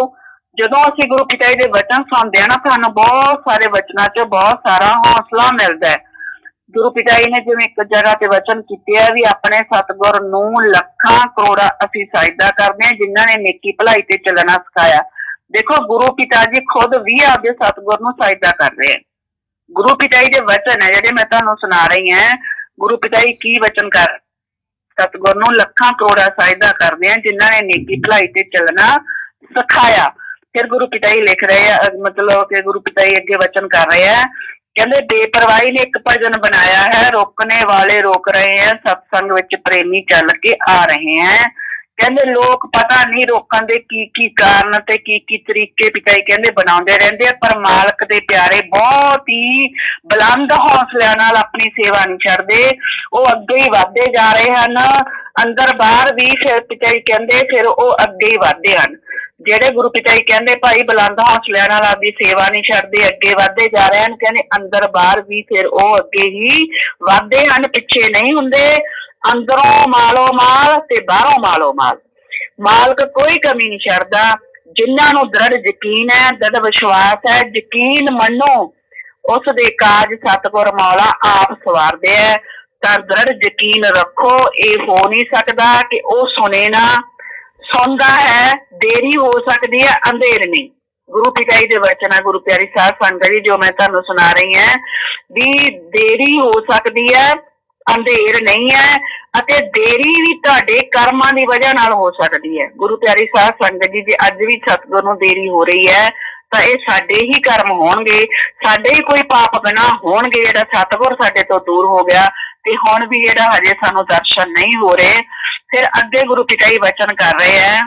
ਕਹਿੰਦੇ ਅੱਲਾਹ ਵਾਹਿਗੁਰੂ ਵੱਲੋਂ ਕੋਈ ਦੇਰੀ ਨਹੀਂ ਹੁੰਦੀ। ਹਰ ਸੈਕਿੰਡ ਹਰ ਪਲ ਉਹ ਤਾਂ ਤਿਆਰ ਹੁੰਦਾ ਹੈ। ਆਦਮੀ ਦੇ ਕਰਮ ਆੜੇ ਆ ਜਾਂਦੇ ਹਨ, ਉਹ ਕਰਮਾਂ ਦੀ ਵਜ੍ਹਾ ਨਾਲ ਦੇਰੀ ਹੋ ਜਾਂਦੀ ਹੈ। ਕਈ ਲੋਕ ਕਹਿੰਦੇ ਹਨ ਕਿ ਉਸ ਦੇ ਘਰ ਦੇਰ ਹੈ, ਪਰ ਅੰਧੇਰ ਨਹੀਂ। ਉਹ ਦੇਰ ਇਸ ਲਈ ਹੈ ਕਿਉਂਕਿ ਤੁਸੀਂ ਉਸਦੇ ਕਾਬਿਲ ਨਹੀਂ ਬਣੇ ਹੁੰਦੇ। ਜੇਕਰ ਤੁਸੀਂ ਘੰਟਾ ਸੁਬਾਹ ਸ਼ਾਮ ਲਗਾਤਾਰ ਕਰੋ, ਸੇਵਾ ਵਿੱਚ ਪੂਰਾ ਧਿਆਨ ਦੇ ਦਿਓ, ਸਭ ਕੁਝ ਛੱਡ ਛੁਡਾ ਕੇ ਫਜ਼ੂਲ ਦੀ ਬਹਿਸਬਾਜ਼ੀ, ਫਜ਼ੂਲ ਦੀਆਂ ਗੱਲਾਂ, ਬਸ ਇੱਕ ਹੀ ਏਮ ਬਣਾ ਲਓ ਕਿ ਮੈਂ ਸੇਵਾ ਕਰਨੀ ਹੈ ਤੇ ਘੰਟਾ ਸੁਬਾਹ ਸ਼ਾਮ ਸਿਮਰਨ ਕਰਨਾ ਹੈ, ਤਾਂ ਯਕੀਨ ਮੰਨੋ ਭਗਵਾਨ ਦੇ ਕੋਲ ਤੁਹਾਨੂੰ ਜਾਣ ਦੀ ਲੋੜ ਨਹੀਂ, ਉਹ ਤੁਹਾਡੇ ਕੋਲ ਆ ਜਾਵੇਗਾ। ਪਰ ਅਜਿਹਾ ਕਰੋ ਤਾਂ ਸਹੀ। ਤਾਂ ਗੁਰੂ ਪਿਆਰੀ ਸਾਧ ਸੰਗਤ ਜੀ, ਦੇਖੋ ਗੁਰੂ ਪਿਤਾ ਜੀ ਦੇ ਵਚਨ ਹੈ, ਸੰਤ ਵਚਨ ਪਲਟੇ ਨਹੀਂ, ਪਲਟ ਜਾਏ ਬ੍ਰਹਿਮੰਡ। ਗੁਰੂ ਪਿਤਾ ਜੀ ਕਹਿੰਦੇ ਭਾਈ ਤੁਸੀਂ ਸੁਬਾਹ ਸ਼ਾਮ ਘੰਟਾ ਸਿਮਰਨ ਕਰੋ। ਤਾਂ ਗੁਰੂ ਪਿਆਰੀ ਸਾਧ ਸੰਗਤ ਜੀ, ਫਿਰ ਜੇ ਆਪਾਂ ਗੁਰੂ ਪਿਤਾ ਜੀ ਦੇ ਵਚਨ ਨਹੀਂ ਮੰਨਾਂਗੇ ਤਾਂ ਹੋਰ ਕੌਣ ਮੰਨੂਗਾ।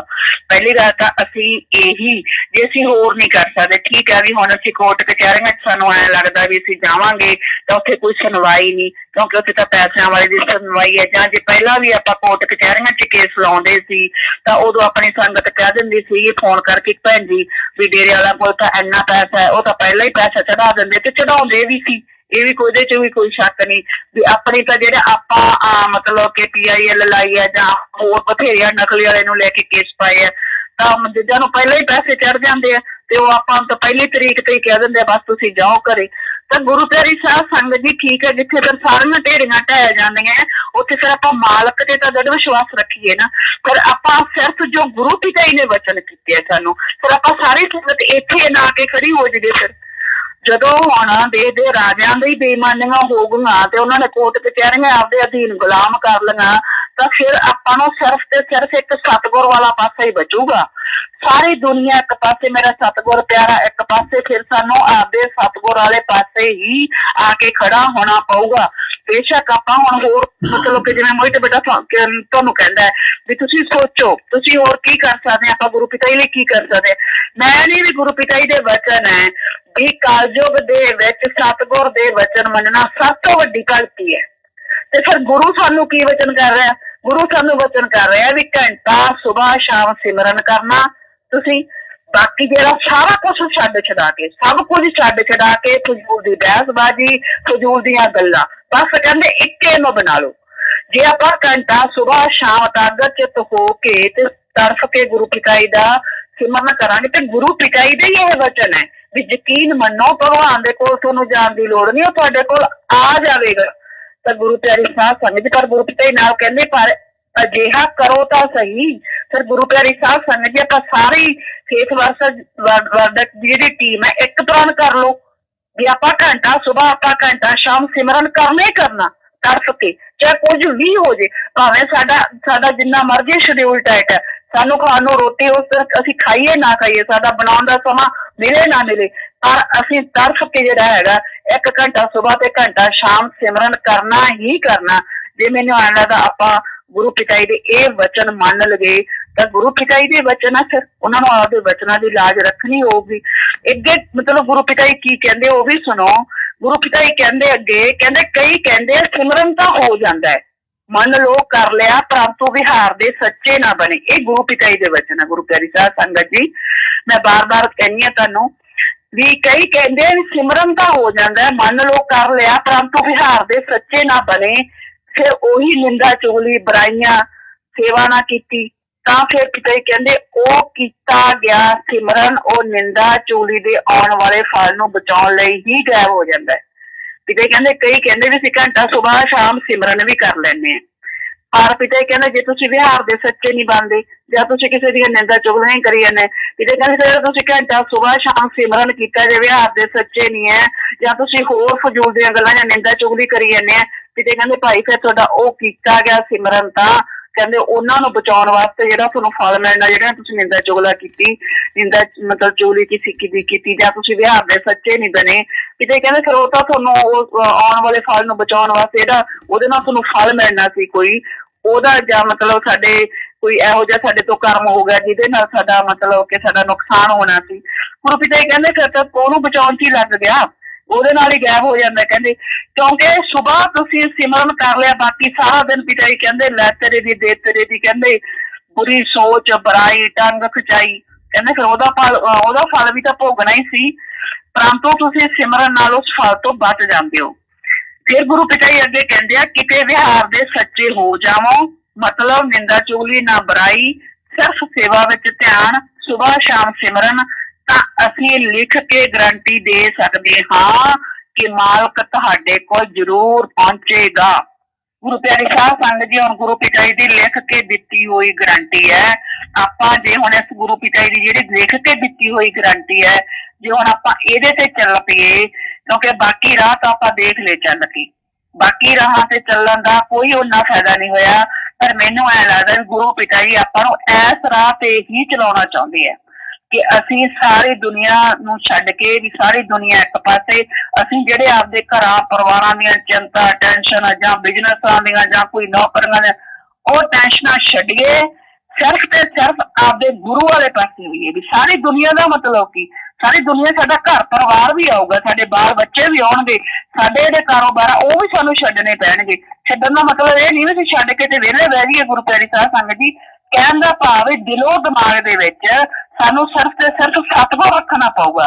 ਸਾਰੀ ਦੁਨੀਆ ਇੱਕ ਪਾਸੇ ਤੇ ਮੇਰਾ ਸਤਿਗੁਰ ਪਿਆਰਾ ਇੱਕ ਪਾਸੇ, ਅਸੀਂ ਇਸ ਲਾਈਨ ਤੇ ਆ ਕੇ ਖੜੇ ਹੋ ਜਾਈਏ। ਜਦੋਂ ਗੁਰੂ ਪਿਤਾ ਜੀ ਕਹੀ ਜਾਂਦੇ ਆ ਭਾਈ ਸੇਵਾ ਚ ਧਿਆਨ, ਸੁਬਾਹ ਸ਼ਾਮ ਸਿਮਰਨ, ਤਾਂ ਅਸੀਂ ਲਿਖ ਕੇ ਗਰੰਟੀ ਦੇ ਸਕਦੇ ਹਾਂ ਮਾਲਕ ਤੁਹਾਡੇ ਕੋਲ ਜ਼ਰੂਰ ਪਹੁੰਚੇਗਾ, 100% ਆ ਜਾਵੇਗਾ। ਇਹ ਵਚਨ ਆ ਗੁਰੂ ਪਿਤਾ ਜੀ ਦੇ, ਕਿਉਂਕਿ ਸਾਈਂ ਮਸਤਾਨਾ ਜੀ ਮਹਾਰਾਜ ਦਾਤਾ ਰਹਿਬਰ ਨੇ, ਪਰਮ ਪਿਤਾ ਦਾਤਾ ਰਹਿਬਰ ਨੇ ਇਹੀ ਸਿੱਖਿਆ ਦਿੱਤੀ ਹੈ ਕਿ ਤੁਸੀਂ ਵਚਨਾਂ ਤੇ ਪੱਕੇ ਰਹਿ ਕੇ ਘੰਟਾ ਸੁਬਾਹ ਸ਼ਾਮ ਸਿਮਰਨ ਕਰਿਆ ਕਰੋ ਔਰ ਸੇਵਾ ਕਰੋ, ਬੁਰਾਈਆਂ ਛੱਡ ਦਿਓ, ਵਿਹਾਰ ਦੇ ਅੱਛੇ ਬਣੋ, ਤਾਂ ਯਕੀਨ ਮੰਨੋ ਮਾਲਕ ਦੀ ਕਿਰਪਾ ਹੋਵੇਗੀ ਕਿ ਮਾਲਕ ਦੇ ਨਜ਼ਾਰੇ ਤੁਸੀਂ ਲੁੱਟ ਸਕੋਗੇ। ਤਾਂ ਗੁਰੂ ਪਿਆਰੀ ਸਾਧ ਸੰਗਤ ਜੀ, ਮੈਨੂੰ ਐ ਲੱਗਦਾ ਹੁੰਦਾ ਹੈ ਵੀ ਅਸੀਂ ਮਤਲਬ ਕਿ ਉਹਨੇ ਸਿਮਰਨ ਦੇ ਵੀ ਪੱਕੇ ਨਹੀਂ ਬਣਦੇ।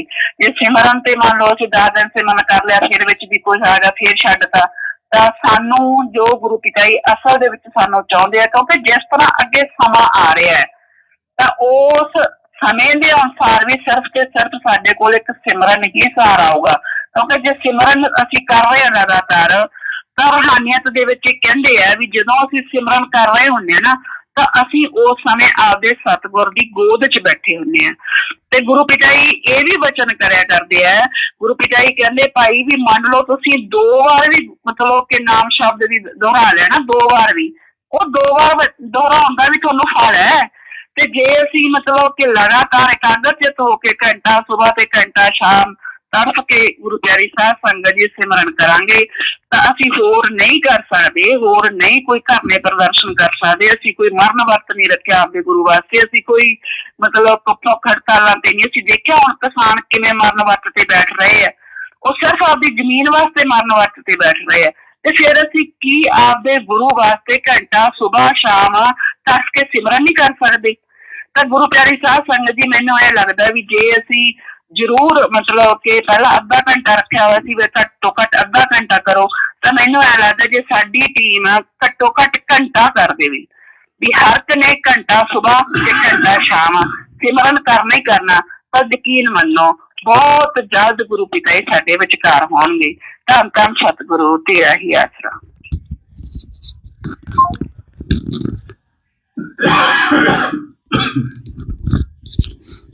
सतगुरु तेरा ही आसरा। हम उम्मीद करते हैं सच्चाई सबके सामने आए। इस उम्मीद के साथ हजूर पिता के चरण नारा लगाते हैं, धन सतगुरु तेरा ही आसरा, और अरदास करते हैं जो लोग अपने सतगुरु से और निभा गए और इंसानियत की राह पे शहीद हो गए, उनको भी मालिक अपनी गोद में ऊंचा स्थान प्रदान करे। और इस प्रार्थना के साथ भी हजूर पिता के चरण नारा लगाते हैं, धन सतगुरु तेरा ही आसरा। आखिरी में अरदास बोलते हैं, धन सतगुरु तेरा ही आसरा। है मालिक तुझे लाज अब बहुत हो गया, तो दया में रहमत कर, तेरे प्यार मोहब्बत की राह में हमें कोई दुख तकलीफ ना आए, तो ऐसी रहमत बख्श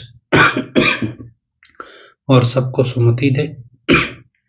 किस तरह से देनी है यह तू सब जानता है, जिसको जैसे देनी है वैसी दे, वो तेरी मर्जी। धन धन सतगुरु तेरा ही आसरा।